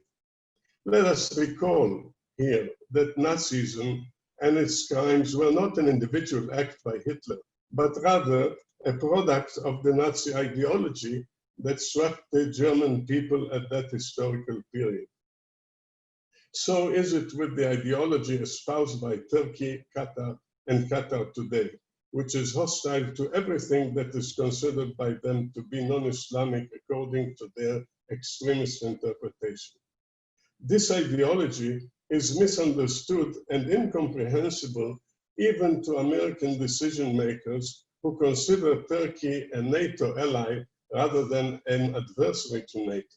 Meanwhile, the United States signals that it will declare Qatar a major non-NATO ally despite Doha's continuous incitement day and night through its propaganda outlets, including Al Jazeera, against America and its president. This is a farce. Worse still is the incomprehensible ties linking Prime Minister Netanyahu with Qatar, at the same time that the UAE faces all kinds of threats from the enemies of peace as a result of the new accord. This is a tragic, if not a stab in the back. For more than 2 decades, Qatar has been supporting the most dangerous jihadist terrorist organizations in the world, funding numerous radical educational centers worldwide.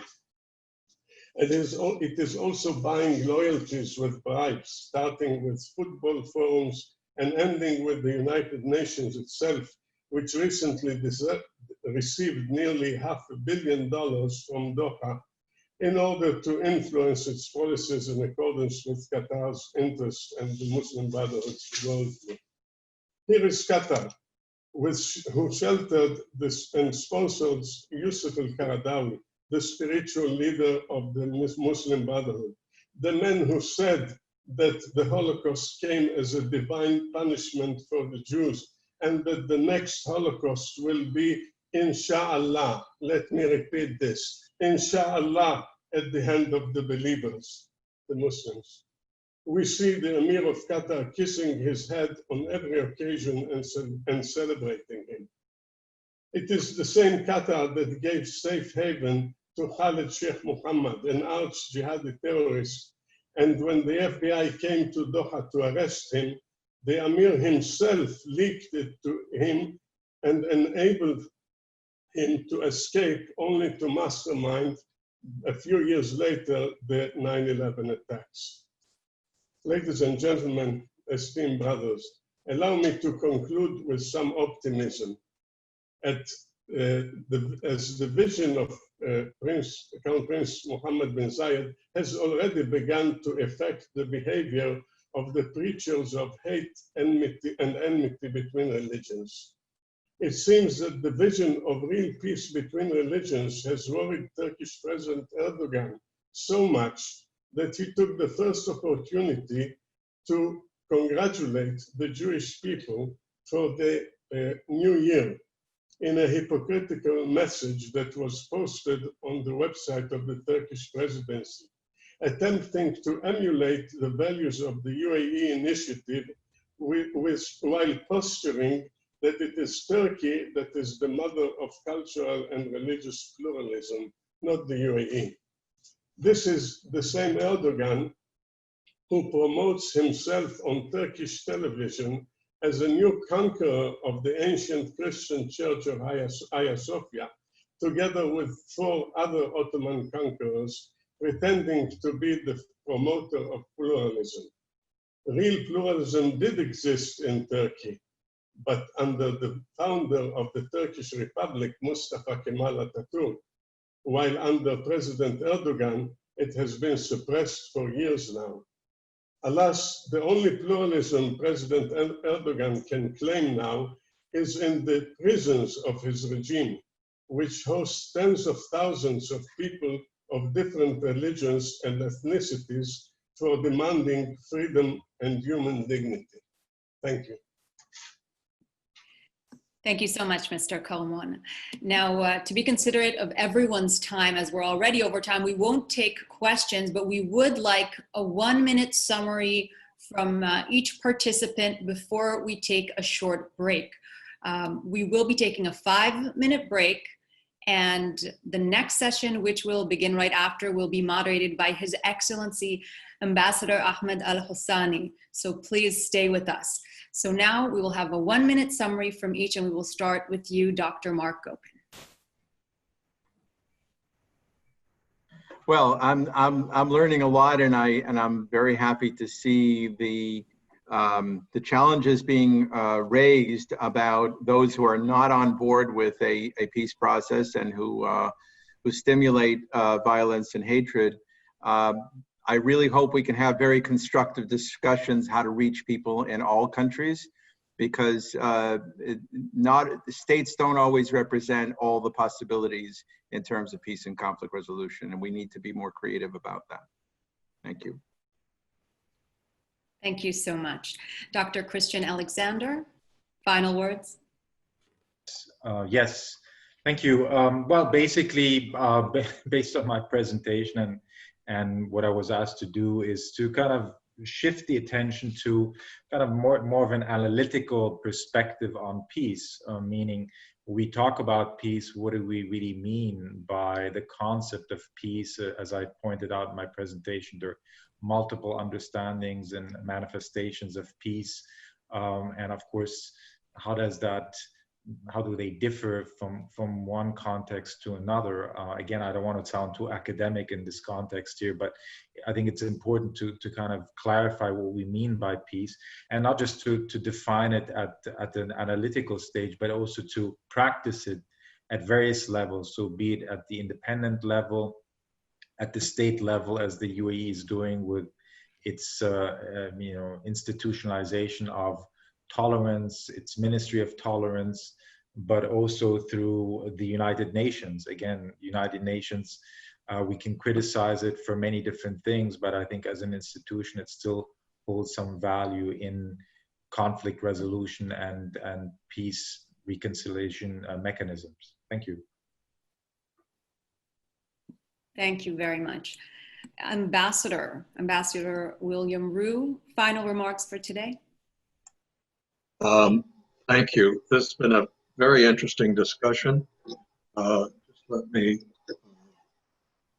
make a final comment by saying, as I tried to indicate in my remarks, the initiative taken by the UAE leadership has been historic, took a lot of courage, a lot of foresight, and it's reflective of the UAE leadership's interest in reconciliation and peace. However, we don't have peace yet. Peace has not yet been achieved.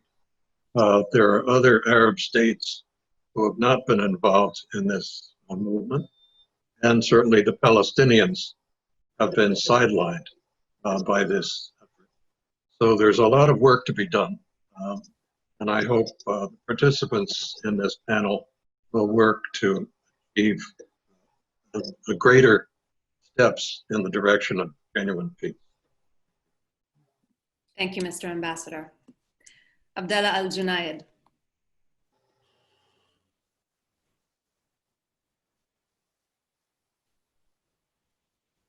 We will just let you unmute. There we go.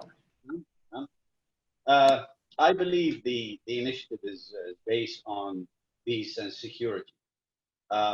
If we just limit our vision to the fruit of peace, which is everybody the same end game or end goal objective. This is a fact. But also the challenges that we will face are enormous future-wise. We're not just facing certain threats from regimes like Iran or people not coming aboard such initiative and supporting, but we will also face harder, more challenging challenges, such as global warming, drought, desertation, securing quality of life befitting human beings. I believe personally that this initiative had achieved the reenactment or reactivating of a dormant geography that wasn't possible until some smart, courageous people took the step toward reconciliation and not bringing typical historical issues to every table that have hindered every aspect of our approaches in the past. We need to concentrate making this work. It is, as everybody said, it will need a lot of hard work by everybody. Absolutely. Thank you. Adea Al-Sayed, final thoughts.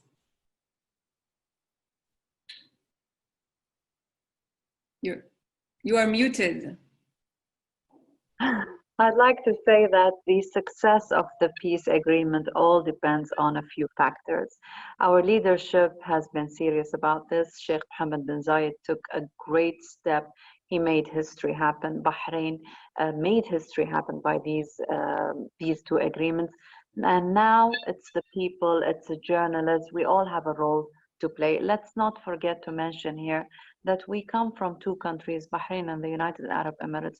These two leaderships have always been protective of their people. We have lived in stability and peace and prosperity because we have been led by leaderships that have been responsible, have been ethical. So I think that they are going to move us into a different direction, completely different direction. And I am sure that, as I said initially, where we stand today is going to be totally different than where we stand next year. We'll all work together and we'll make it happen. Thank you. Iyad Al-Dajani, final thoughts? Yeah, I thank everyone that came here. Actually, what I worked on for the last 10 years is developing reconciliation in the middle of conflict, where minority can work on becoming majority. The conflict is still there, and I know, but that does not mean that reconciliation is not there. Since we start working on reconciliation and developing the essence of transformation. So we're not gonna do conflict resolution. We're gonna do conflict transformation and transitional shifts towards reconciliation and peace for the future. So reconciliation is not gonna happen now, or peace cannot happen now, it's gonna happen in the future. And in our momentum for 15 years at the Jena Center, we are working on reconciliation from the minority into majority. So us being a minority in the Arab world is a good right way, because this is how we can work and become a majority instead of using this peace treaty, not as what people are calling it, like a lot of normalization between Israel and UAE. It is reconciliation path. So I would like to cite Mandela. He said, peace is the path. I would say reconciliation is the path, as continuing of the peace path. So I think we are doing a change. It cannot be as easy as it is, and the conflict will persist. And we are part of changing and transforming that conflict. And thank you very much. Thank you. Yigal Kalmon, closing remarks. Peacemakers and peace face challenges from total indifference to opposition and even enemies. And without countering them, it faces a danger that it will not succeed. Thank you. And last but not least, Yossi Meckerberg, final thoughts. Thank you. I think actually the fact that we are here talking about the mosaic of the Middle East and beyond, you know, from the United States and in other places, are coming and talking about dialogue of peace as the language is changing into reconciliation. I think in not only in the Middle East, but way beyond, one of the big challenges and probably one of the biggest mistakes that we concentrate on conflict management and forgot about conflict prevention and conflict resolution, or as Iyad put it, as transformation. And I think if we'll concentrate on this and what happens right now in the Middle East, between the Gulf countries and Israel, it shows that with the right people in the helm, things can change quickly and have a positive change. And especially we live in unusual times. I don't know if anyone mentioned COVID-19, but if we mention to have a full discussion without mentioning, it's quite an achievement. It means that we can concentrate on other important things. And this is, I think, what the day is all about. So thank you. Wow, and I think it's the first, probably for everyone here in 6 months, the first time that COVID-19 wasn't mentioned. So thank you for noting that. I would like to thank all of our distinguished speakers. Of course, thank you to Trends Research and Advisory. We will be moving the speakers into the participants room. It was a true honor to serve as your moderator today for the first half of this symposium. We will now take a 5-minute break, but we will be back. Please don't go anywhere. Toda rabba, shukran.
all. We now start our second session, which will be moderated by His Excellency Ambassador Ahmed Al-Hosseini. Ambassador Ahmed Al-Hosseini, the floor is yours. Thank you. I have pleasure to have you here to participate in our important symposium and to enjoy your deep discussion. And we are welcoming everybody now to go to the track and to start PD.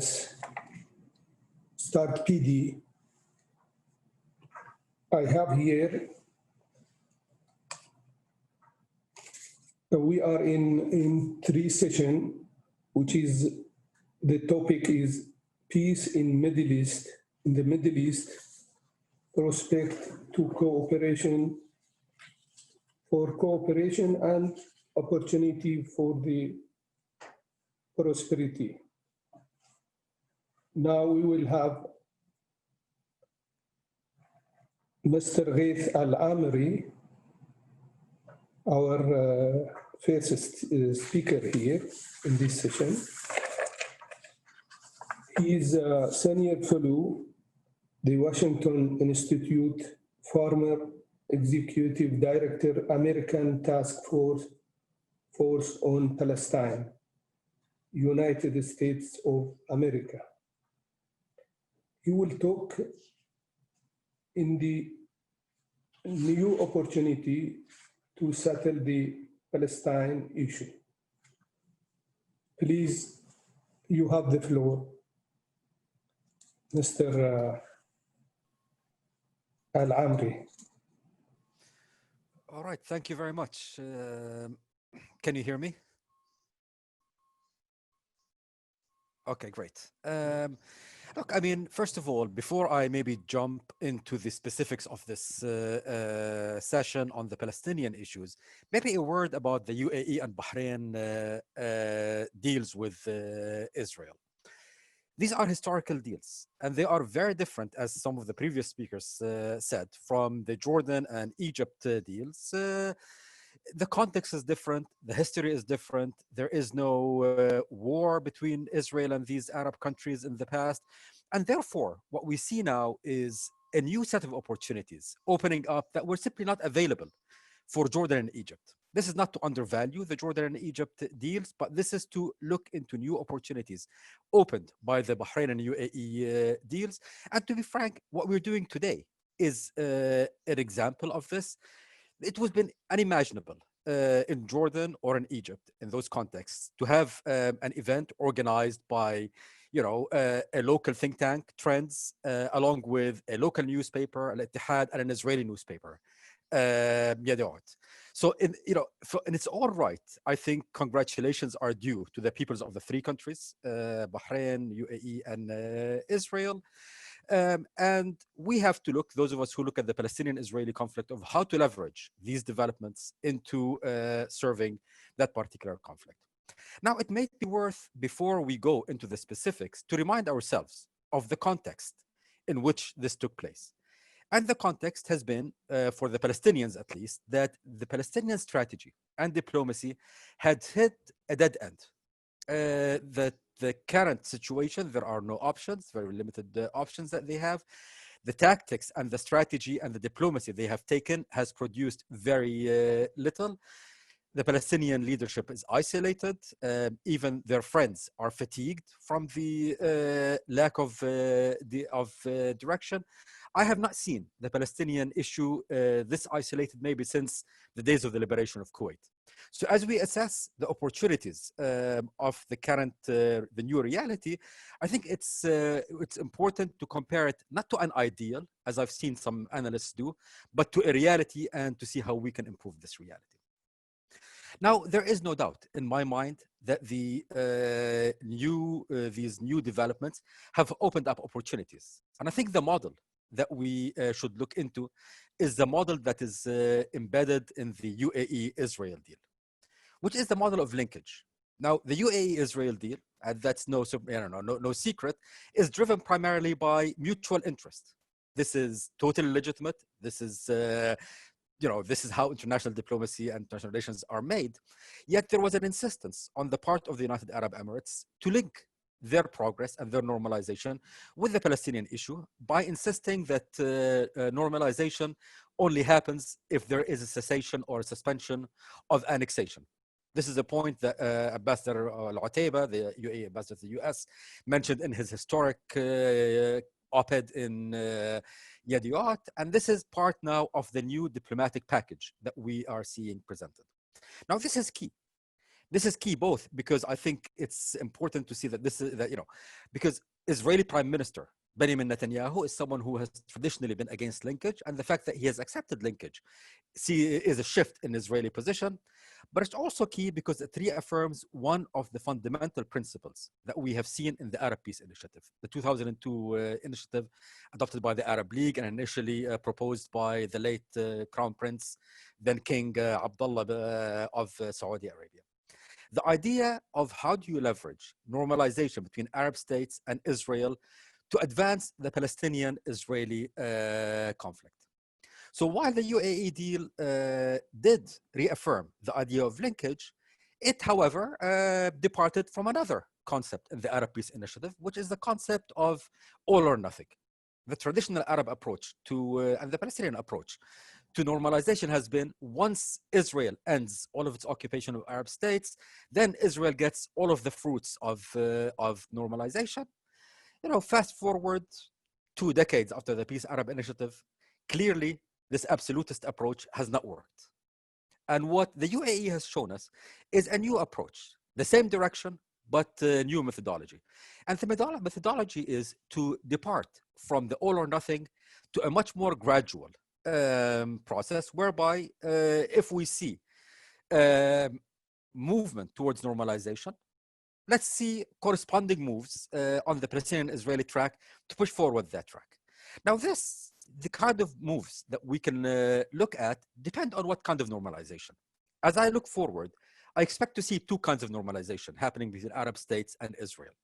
We will see what I would call big normalization, as we saw with the UAE and Bahrain, steps that will lead to peace treaties and ultimately exchange of diplomatic relations, etc., etc. We're hearing about Sudan might be jumping on board, Oman, others. In these cases of big normalization, I think it's one can expect to see something similar to what the UAE did by asking for big diplomatic moves from Israel, whether these moves relate to issues of settlements, issues of reaffirming commitment to the 2-state solution, things of this sort. Maybe one can be even ambitious and think about, after the US elections, an Arab approach to the United States, linking some of the normalization to a new diplomatic initiative. So we have a menu of diplomatic issues that one can ask for in exchange or parallel to Arab-Israeli big normalization. But we also can expect to see what I would call small normalization. And we've already seen some of this. For example, when Saudi Arabia allows for overflight rights from and to Israel over its territory, these are kinds of normalization, maybe not the huge diplomatic type, but ones which are important for all of the actors. And we should start seeing if we can link these kinds of specific normalization, concrete normalization, with concrete action on the Palestinian-Israeli track. And here again, we can look at a huge menu of issues, from economic initiatives to issues that allow, for example, more freedom of movement within the West Bank, to issues that relate to giving more building permits in Area C. So we can start looking at a virtuous dynamic whereby big diplomatic moves are corresponded to with big progress on the Palestinian-Israeli track, and small diplomatic moves are corresponded to in small, concrete, but still meaningful steps on the Palestinian-Israeli track. Now, this can be done in terms of structure and format. This can be done bilaterally, though I would prefer to see it done collectively. Meaning, if we can find a way of modifying the Arab Peace Initiative to create an institutional framework for these kinds of steps, modifying it to move to while maintaining the ultimate objective of seeking a solution to the Palestinian-Israeli conflict through a two-state solution, modify to a more gradual approach where these kinds of principles get adopted and will give cover and will give guidance to Arab states that wish to develop further relations with Israel. The modification of the Arab Peace Initiative cannot be done in the Arab League context. I think the previous speaker or one of the previous speakers mentioned about some of the complexities. Qatar will oppose it, others will oppose it, etc., etc. Instead, it has to be led by a group of like-minded Arab states, absolutely led by the Kingdom of Saudi Arabia. This is where the center of gravity in the Arab world and Arab diplomacy is today. There is precedent. We saw that, for example, where a small group of Arab countries modified the Arab Peace Initiative during the Obama administration. So I think an approach like this, where Saudi Arabia leads with the support of UAE, Bahrain, Jordan, Egypt, and others, one can think of Morocco, etc., in that particular direction. However, this kind of progress cannot be done without a degree of Palestinian buy-in. And this is today, I think, the major complexity. The Palestinian leadership today is vehemently against any progress, and we've seen their very, I would say, shameful reaction to the UAE and Bahrain deals. And knowing the mindset of this leadership, they're unlikely to change their approach. So what we need, frankly, is a very frank conversation by their Arab allies.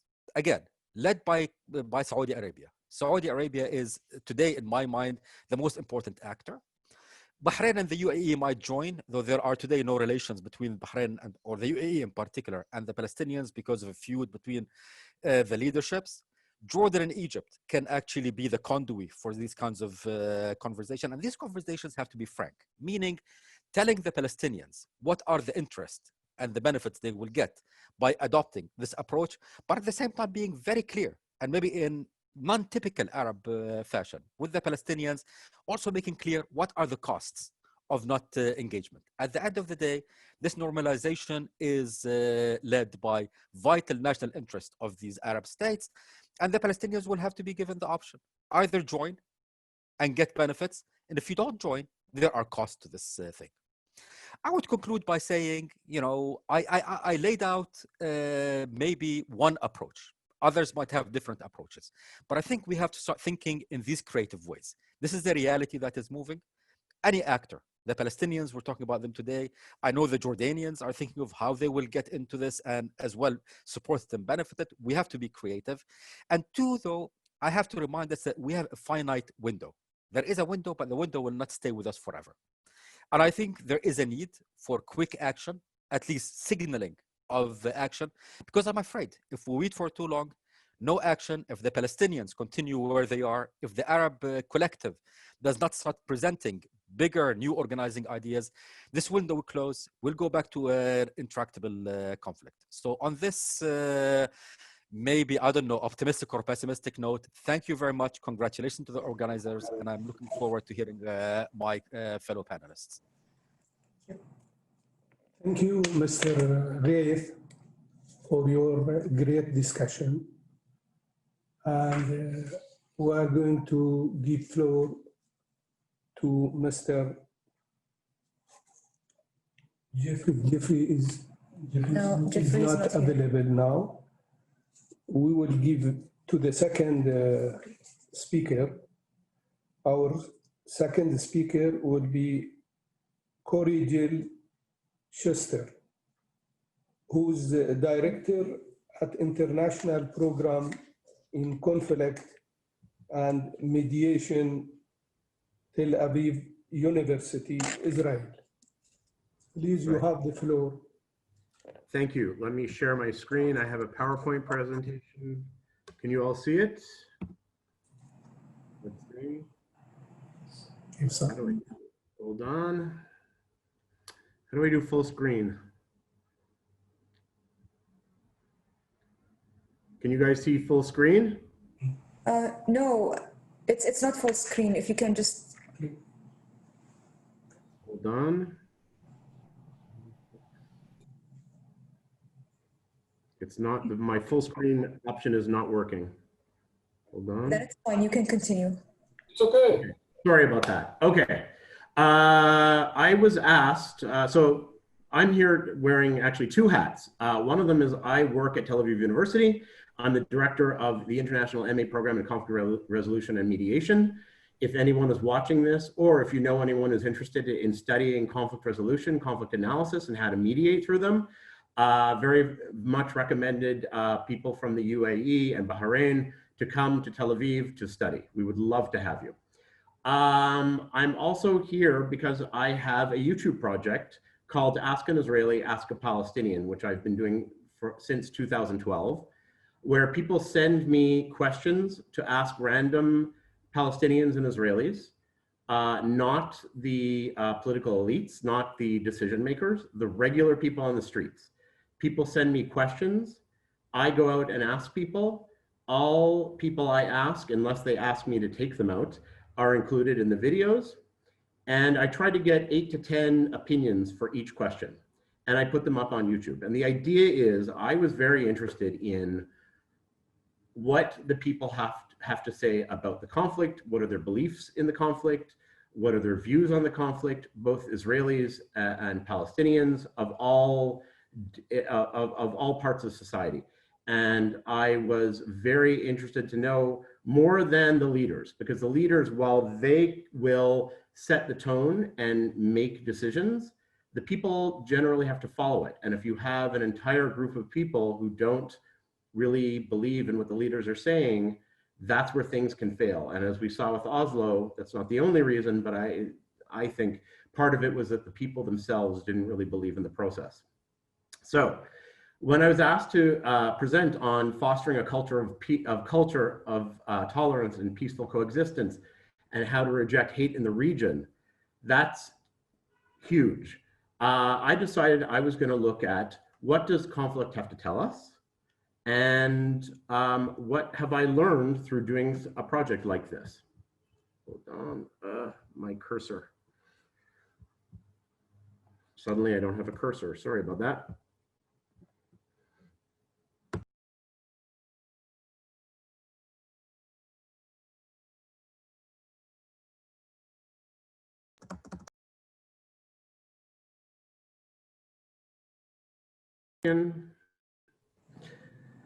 Oh, this is annoying. Okay, I can't use my, can you still hear me? Yes. Yes, we can, yeah. Okay, because my computer is frozen now, so I'm not sure what to do. Hold on. It's fine.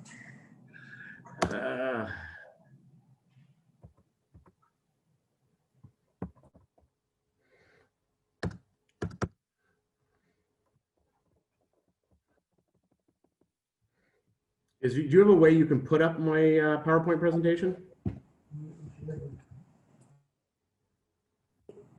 No, we cannot actually play it from our side. You can continue the discussion without the slides if you can. Well, I can't see the slides. That's the problem. Okay.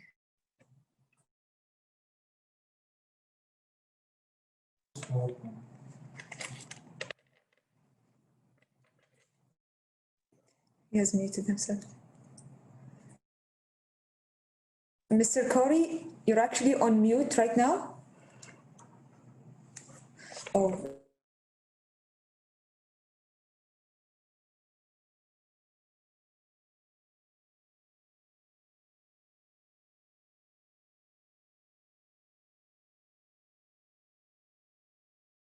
Okay.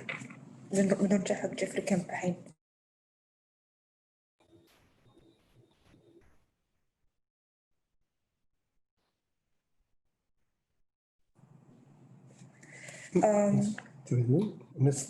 Mr. Corey, you can keep online, and we are going now to the Mr. Jeffrey Kim, who's Senior Director of Regional Security Program, Center for the National Interest, United States of America. Please, you have the floor.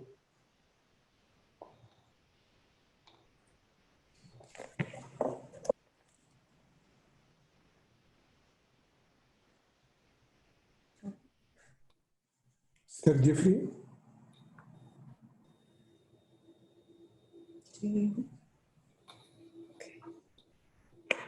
I guess there is some technical issues. We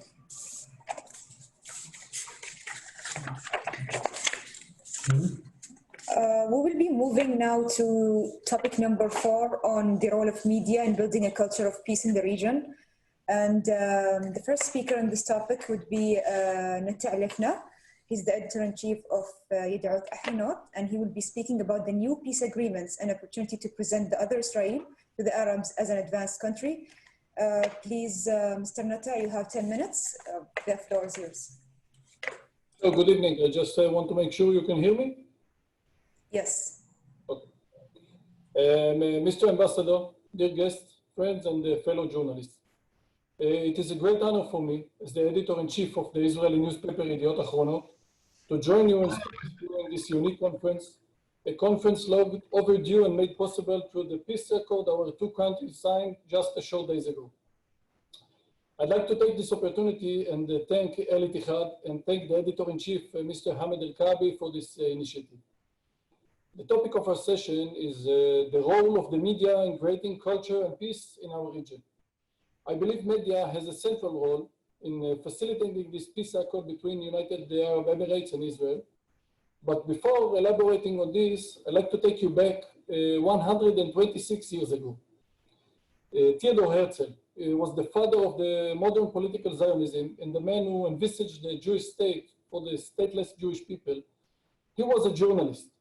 In 1894, he covered the Dreyfus affair, the public trial of Alfred Dreyfus, a Jewish officer, a captain in the French army, falsely accused of espionage for Germans. Dreyfus was convicted, demoted, and sent to lifetime exile, all based on lies, planted evidence, and anti-Semitism. Another journalist, a few years later, Emil Zola, wrote an open letter, J'accuse, printed in the front page of the newspaper L'Aurore, demanding the French president to reconsider the whole affair. Sitting in the courtroom, Herzl wrote in his memories, seeing the blatant anti-Semitism and the discrimination, this unjust affair made him Zionist. Back to the present times, it is journalism that connects our two nations. It is journalism that enabled me, as the editor of the leading Israeli newspaper, to write an article, address the public in the UAE, engage them directly. It is journalism that enabled my friend Hamad El-Kabi to write an article published simultaneously in Yed'ut Ahronot and engage with the Israeli public. Last June, the UAE ambassador in the United States, Youssef Al-Taiba, wrote a groundbreaking article in Yed'ut Ahronot. Let me take you behind the scenes to the story behind the story. Chaim Saban, a well-known American-Israeli businessman, told us in an interview last week that Ambassador El-Taiba consulted him. He wanted to approach Israelis directly and express his thoughts and concerns. El-Taiba asked Saban his advice. Should such an article be published in Washington Post or the Wall Street Journal? Saban looked at him and said, "Are you crazy? You want the maximum effect? You want the broadest possible engagement? Write it in for an Israeli newspaper. That will have a huge impact," so Saban said, on Israelis. Ambassador El-Taiba chose our paper, Yed'ut Ahronot, and the immediate reactions and effects were comprehensive. Many in Israel believe that the article has a significant influence on Israel's decision not to proceed with the annexation plan. That was the accelerator to the decision to normalize relations 2 months later and to eventually signing the accord in Washington last week. The legendary publisher of the Washington Post, Philip Brehm, once described journalism as the first draft of history. The first and the most important role of journalism is to reveal, verify, and publish the truth. It was Yed'ut Ahronot that first published the story about the major arms deal between the US and the UAE, including F-35 fighters. Prime Minister Netanyahu, our Prime Minister, denied it, even called it fake.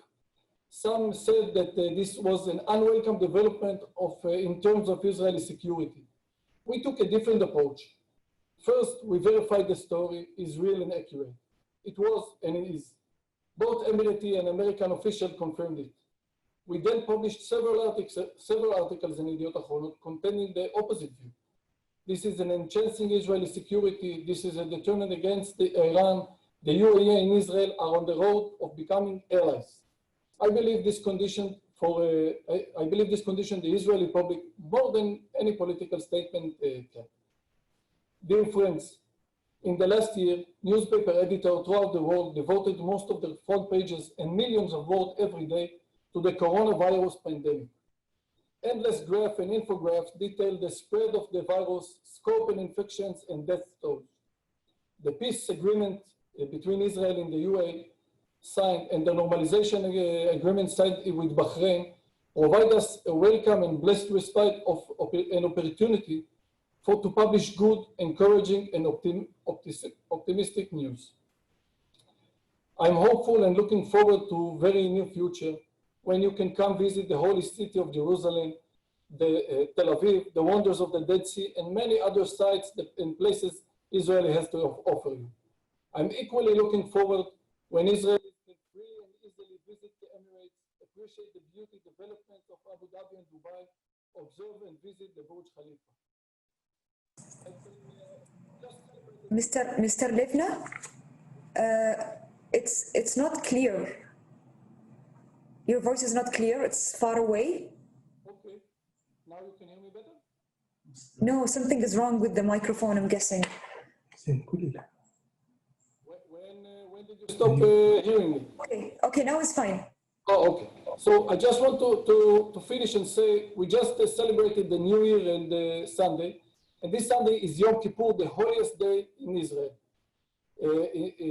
In this day, we bless one another to be signed and sealed in the book of life.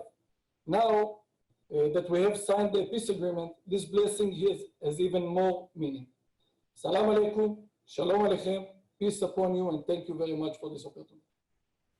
Thank you very much. Thank you, Mr. Nata, for your interesting discussion. So, shalom. Shalom. Now we will go back to Mr. Corey. Hopefully the issue with the slides are fixed. Maybe we can try now. Yeah, hopefully we got rid of all the technical issues for today. Now that they're over. I'm too afraid to show you the PowerPoint because I might somehow do it again. And so I'll go on from what I was talking about. Okay. So as I said, I have this project that I've been doing for 8 years of getting public opinion of Israelis and Palestinians through the lens of asking Israelis and Palestinian street questions. When I was asked to do a short presentation on fostering a culture of tolerance and peaceful coexistence, that it's huge. So I wasn't really sure what to focus on, and I figured probably the best thing to do was to take the two aspects of the two hats that I'm wearing. One of being director of a conflict resolution program and understanding the analysis of conflict, and the other is what I notice speaking to average Israelis and Palestinians. So I'm speaking about Middle Eastern conflicts, but I'm basing this mainly on Israelis and Palestinians because that is what I experience every day. The conflict here is intermingled and uncomplicated, and it's about many, many, many things. It could be about land, history, power relations, culture, religions, but woven through all of that are emotions. And I think, to me, I think that's one of the areas that is least talked about when it comes to conflicts, when people are analyzing conflicts and speaking to people about conflicts. And if not for emotions, the rest wouldn't be as important. We give land and emotion. We give our history emotion. If we didn't have that sense of identity and emotion around something, it wouldn't be half as important. So some of the lessons that I've learned, which I think are really important to look at when you're dealing with Israelis and Palestinians, is that on each side seems to live in their own bubble. Each side lives in their own reality. They don't interact with one another, or they rarely interact with one another. They only know each other through knowing what they hear about each other through the media or through religion. And those ideas are believed 100% by each group of the other. So I will encounter Palestinians and Israelis who often they will tell me that they know who the Palestinians will tell me they know who the Israelis are. The Israelis will tell me they know who the Palestinians are. And I'll always ask them, how do you know it's true? Have you ever actually met an Israeli or a Palestinian? And the answer is almost always no.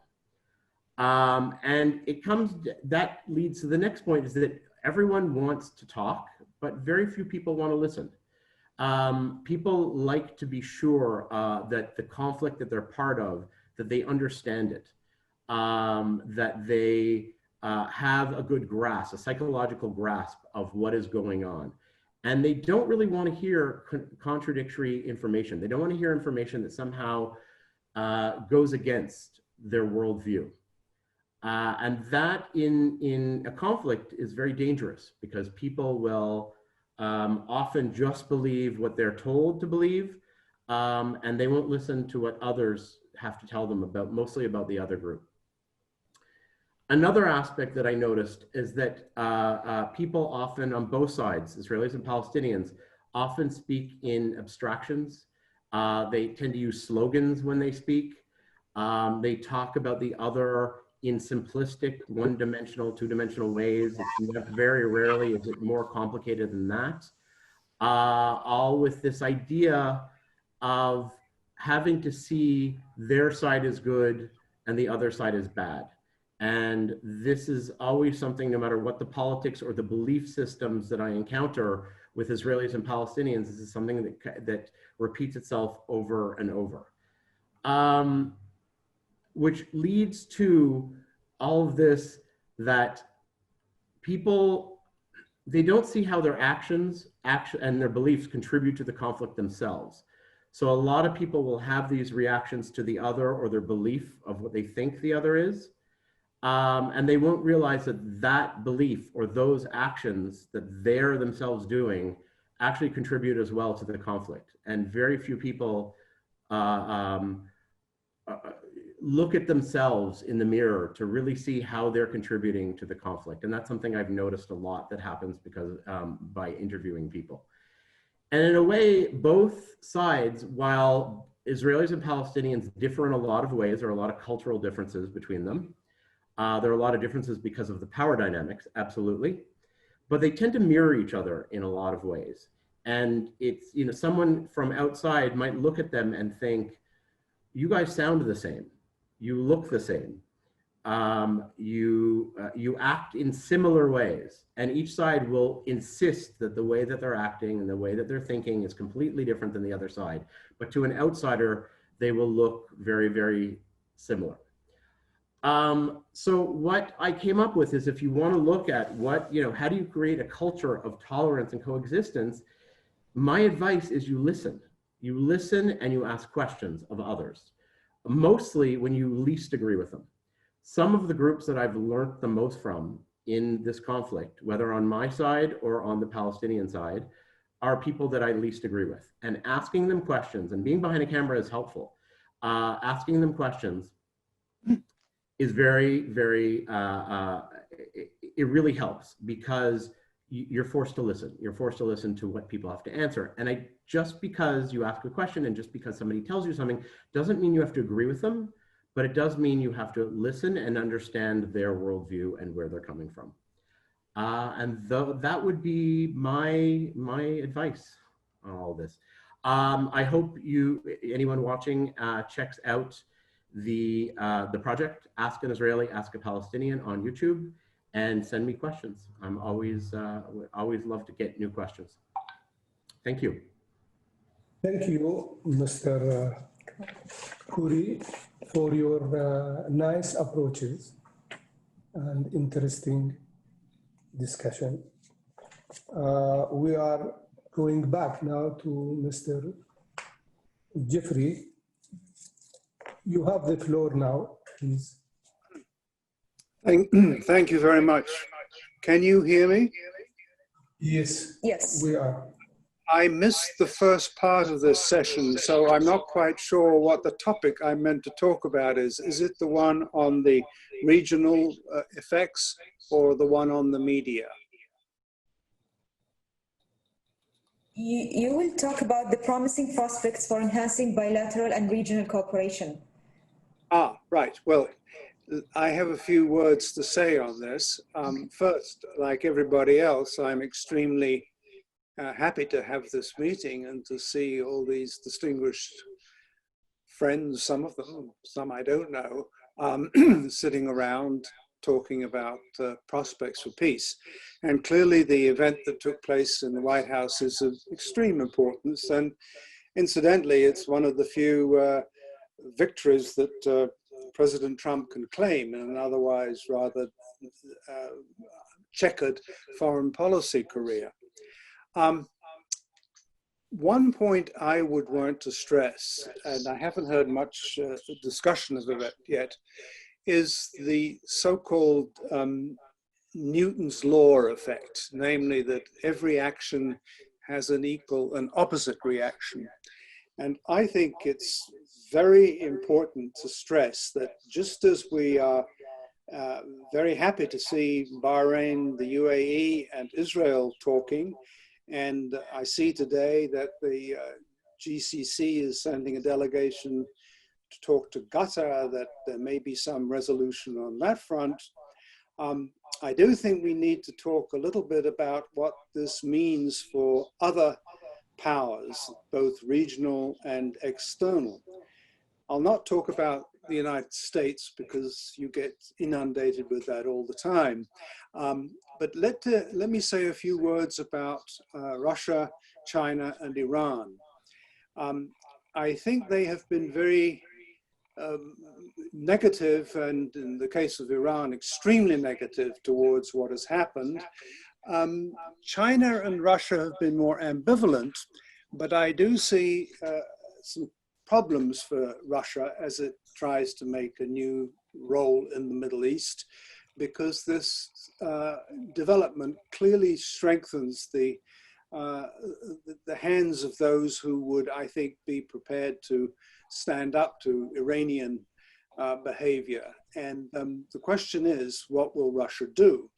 I think Russia is currently preoccupied with what's happening in Syria and has to be very careful about its relations with Turkey, which is also looking for a stronger role in the region.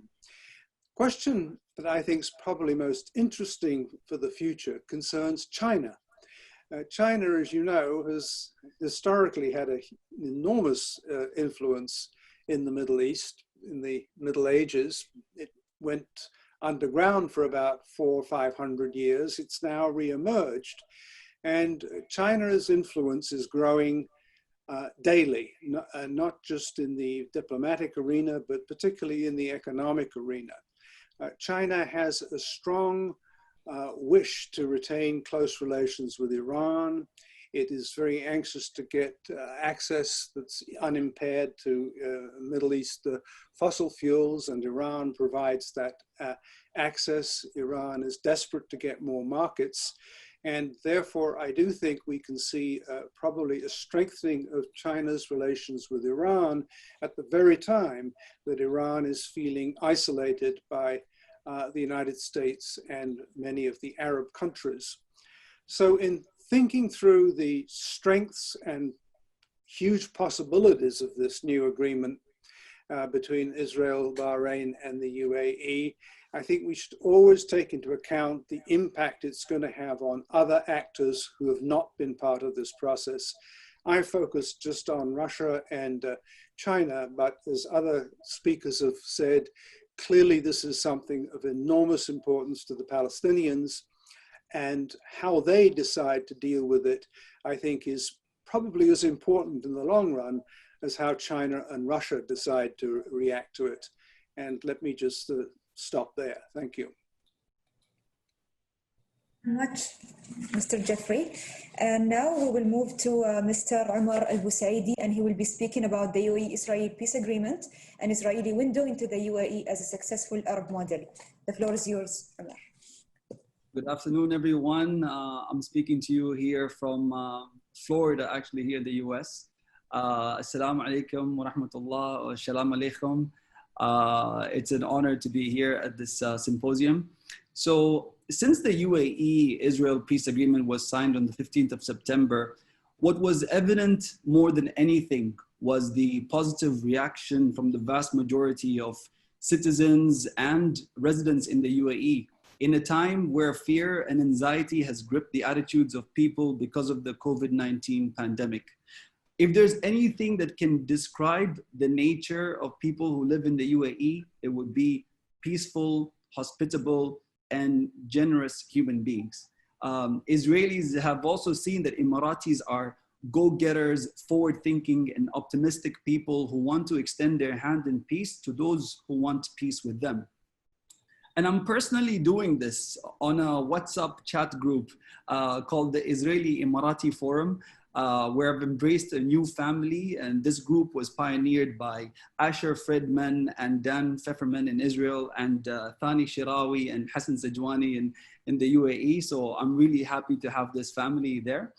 Today, the UAE is measured not only by the traditional parameters of progress and prosperity, but the benefits of its growing soft power in the global community. The UAE is enjoying the dividends of embracing global values and an open, tolerant culture.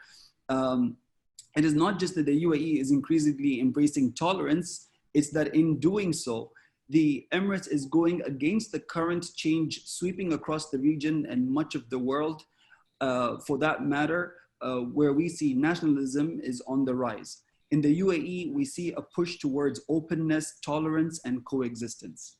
These two showpieces of tolerances, religious and social, can't help but position the UAE as a nation that is wielding its immense soft power for good, something that must be refreshing for all of the youth in the region to witness.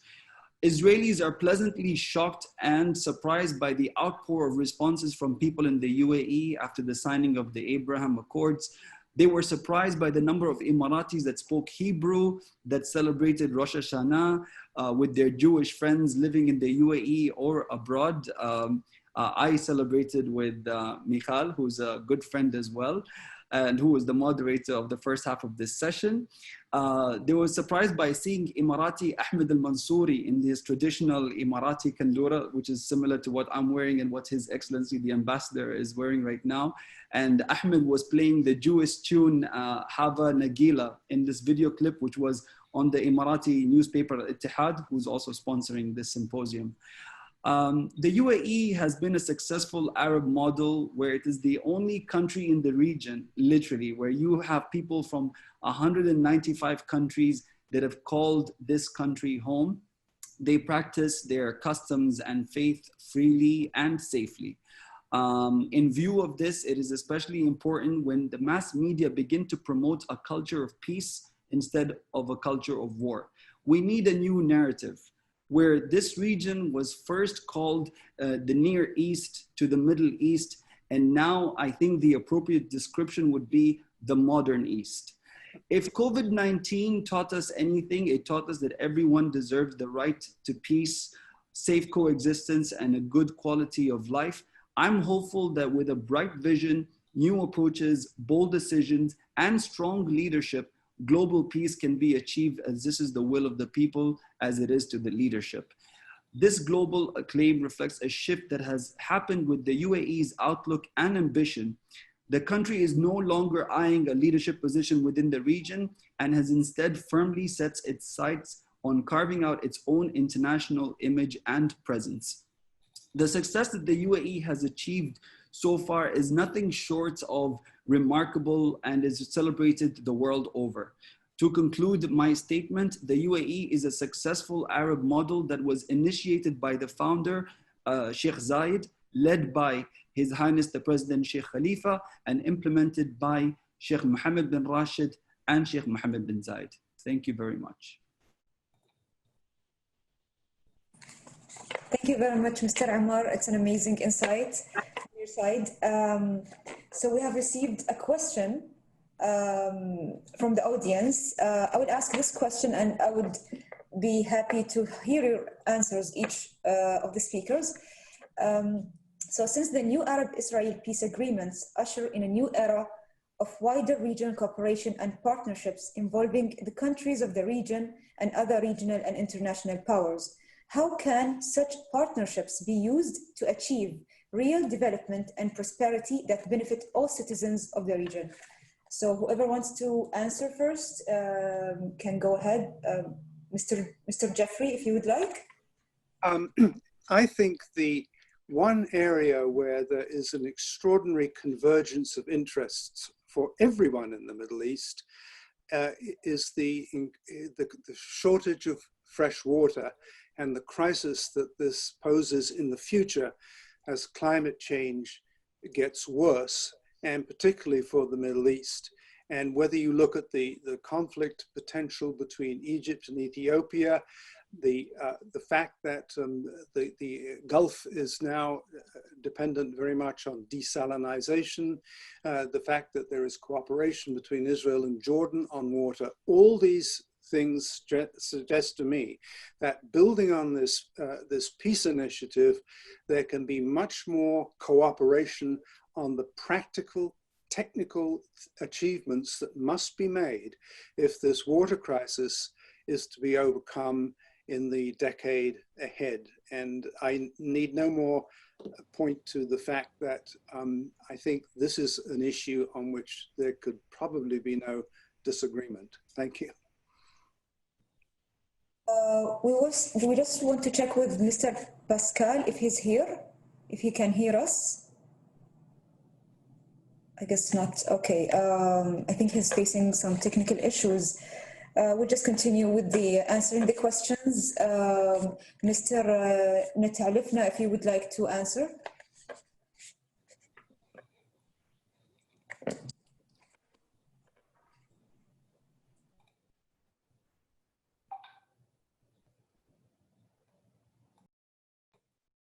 Can you hear me? Yes. Yes. Okay.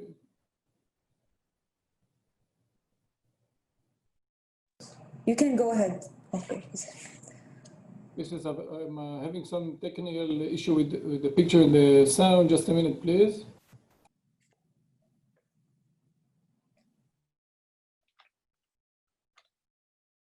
It's fine, Mr. Nata. You can continue with your answer without the video. Can you?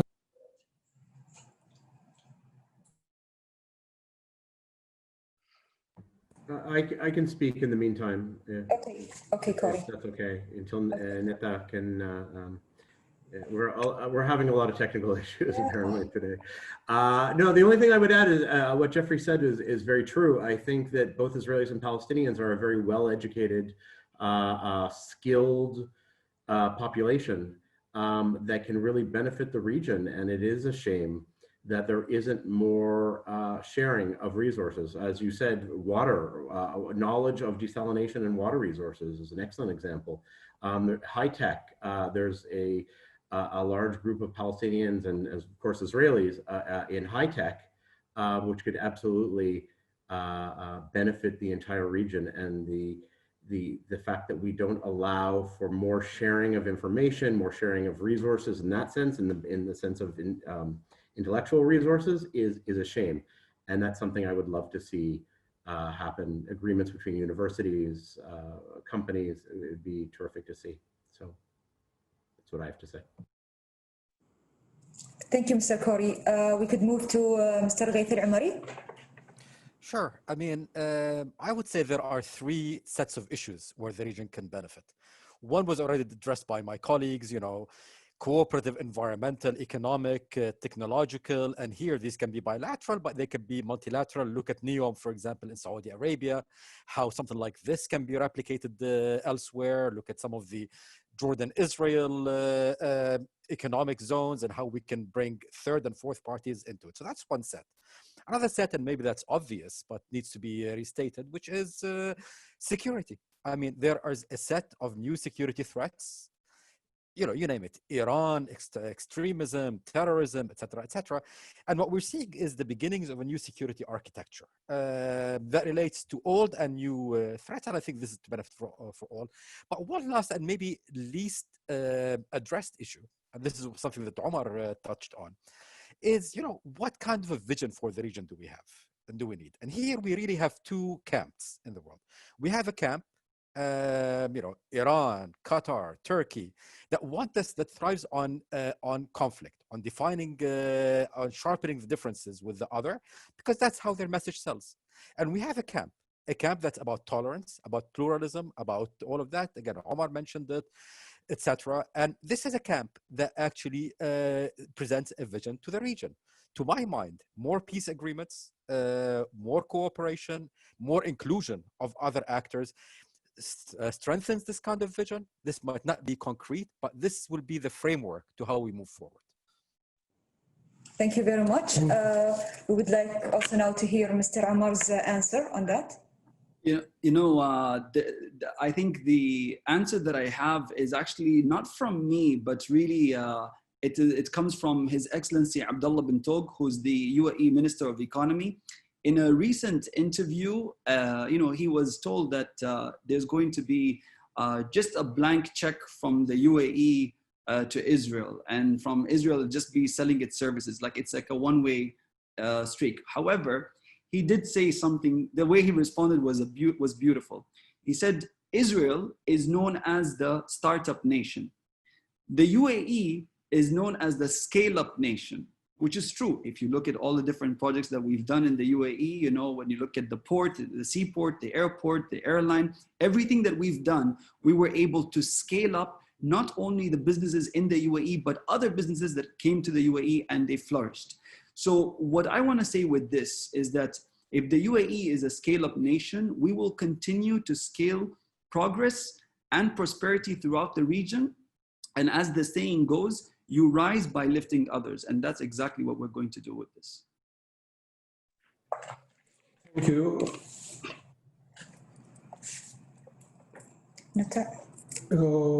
We can ask Mr. Nata, are you here? Are you hearing us? Mr. Nata? Okay, let's move. Okay, we can move to our audience, our panels, to ask them, each one of you, give us 1 minute summaries for what we discussed. Thank you. I think very quickly, if I may, just to conclude, so my section was talking about Israel's window to the UAE as a model of success in the Arab world.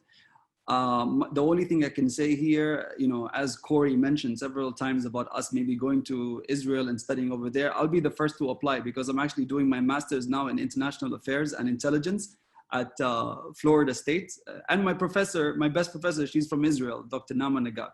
Well, what I would like to say is to everybody out there, you are more than welcome to come and visit the UAE so you see the model itself. It's one thing what I say here over the screen. It's another thing when you actually come and experience the beautiful hospitality by our people in the UAE. So welcome to the UAE. Thank you. Is it okay if I ask a question instead of a summary? I have a question specifically for both Omar and Gaith. I'm not sure how to pronounce your name. Okay. It's okay?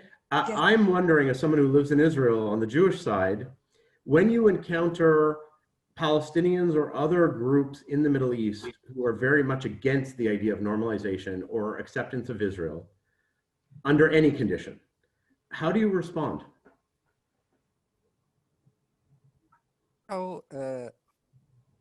Maybe I'll take a first stab at it because that's a good segue to actually my concluding remarks. And maybe it's dry. I'm a lawyer by training and a diplomat by profession. We're not known to be the most kind of, gushing, warm people. But I present a very, how shall I say it, cold assessment of reality. The shifts that are happening, these two deals, the Bahrain and UAE, are a result of fundamental shifts in the region. shift of center of gravity to the Gulf, new threat perception, new opportunity perception, etc., etc. This is reality. Now, the question to you is, what do you do about reality? Do you accept it, hop on board, and try to get the best that you can out of it and be a partner? Or do you stand back and see reality pass you by? I think this is a fundamental question that should be addressed to every leader in the region, Palestinians and others. Are you looking forward? Are you adaptable? And in this case, this and other examples can be used to your benefit. Are you rigid, stuck in the past? And if that happens, history will pass you by. And I ask the Palestinians and others who I speak to, it is your choice. And I think presented in these terms, the choice is no choice, really. Okay, I wish I didn't let Mr. Ghaith go before me, because he obviously answered it like a king. So well done, Mr. Ghaith.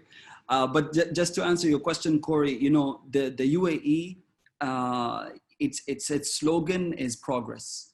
And if you want progress, you have to make good decisions. And this is exactly what the leadership has done. Literally, the UAE is a beacon of hope and prosperity in the region. Our success comes from the people that all immigrated and the countries that we worked in from all over the world. Even with our differences, even with Iran, you see, we still trade with Iran, and through commerce, you can achieve peace. So this is exactly what we're doing. Throughout the entire history, we've seen through commercial diplomacy or trade diplomacy, this is this is why the UAE has been able to succeed.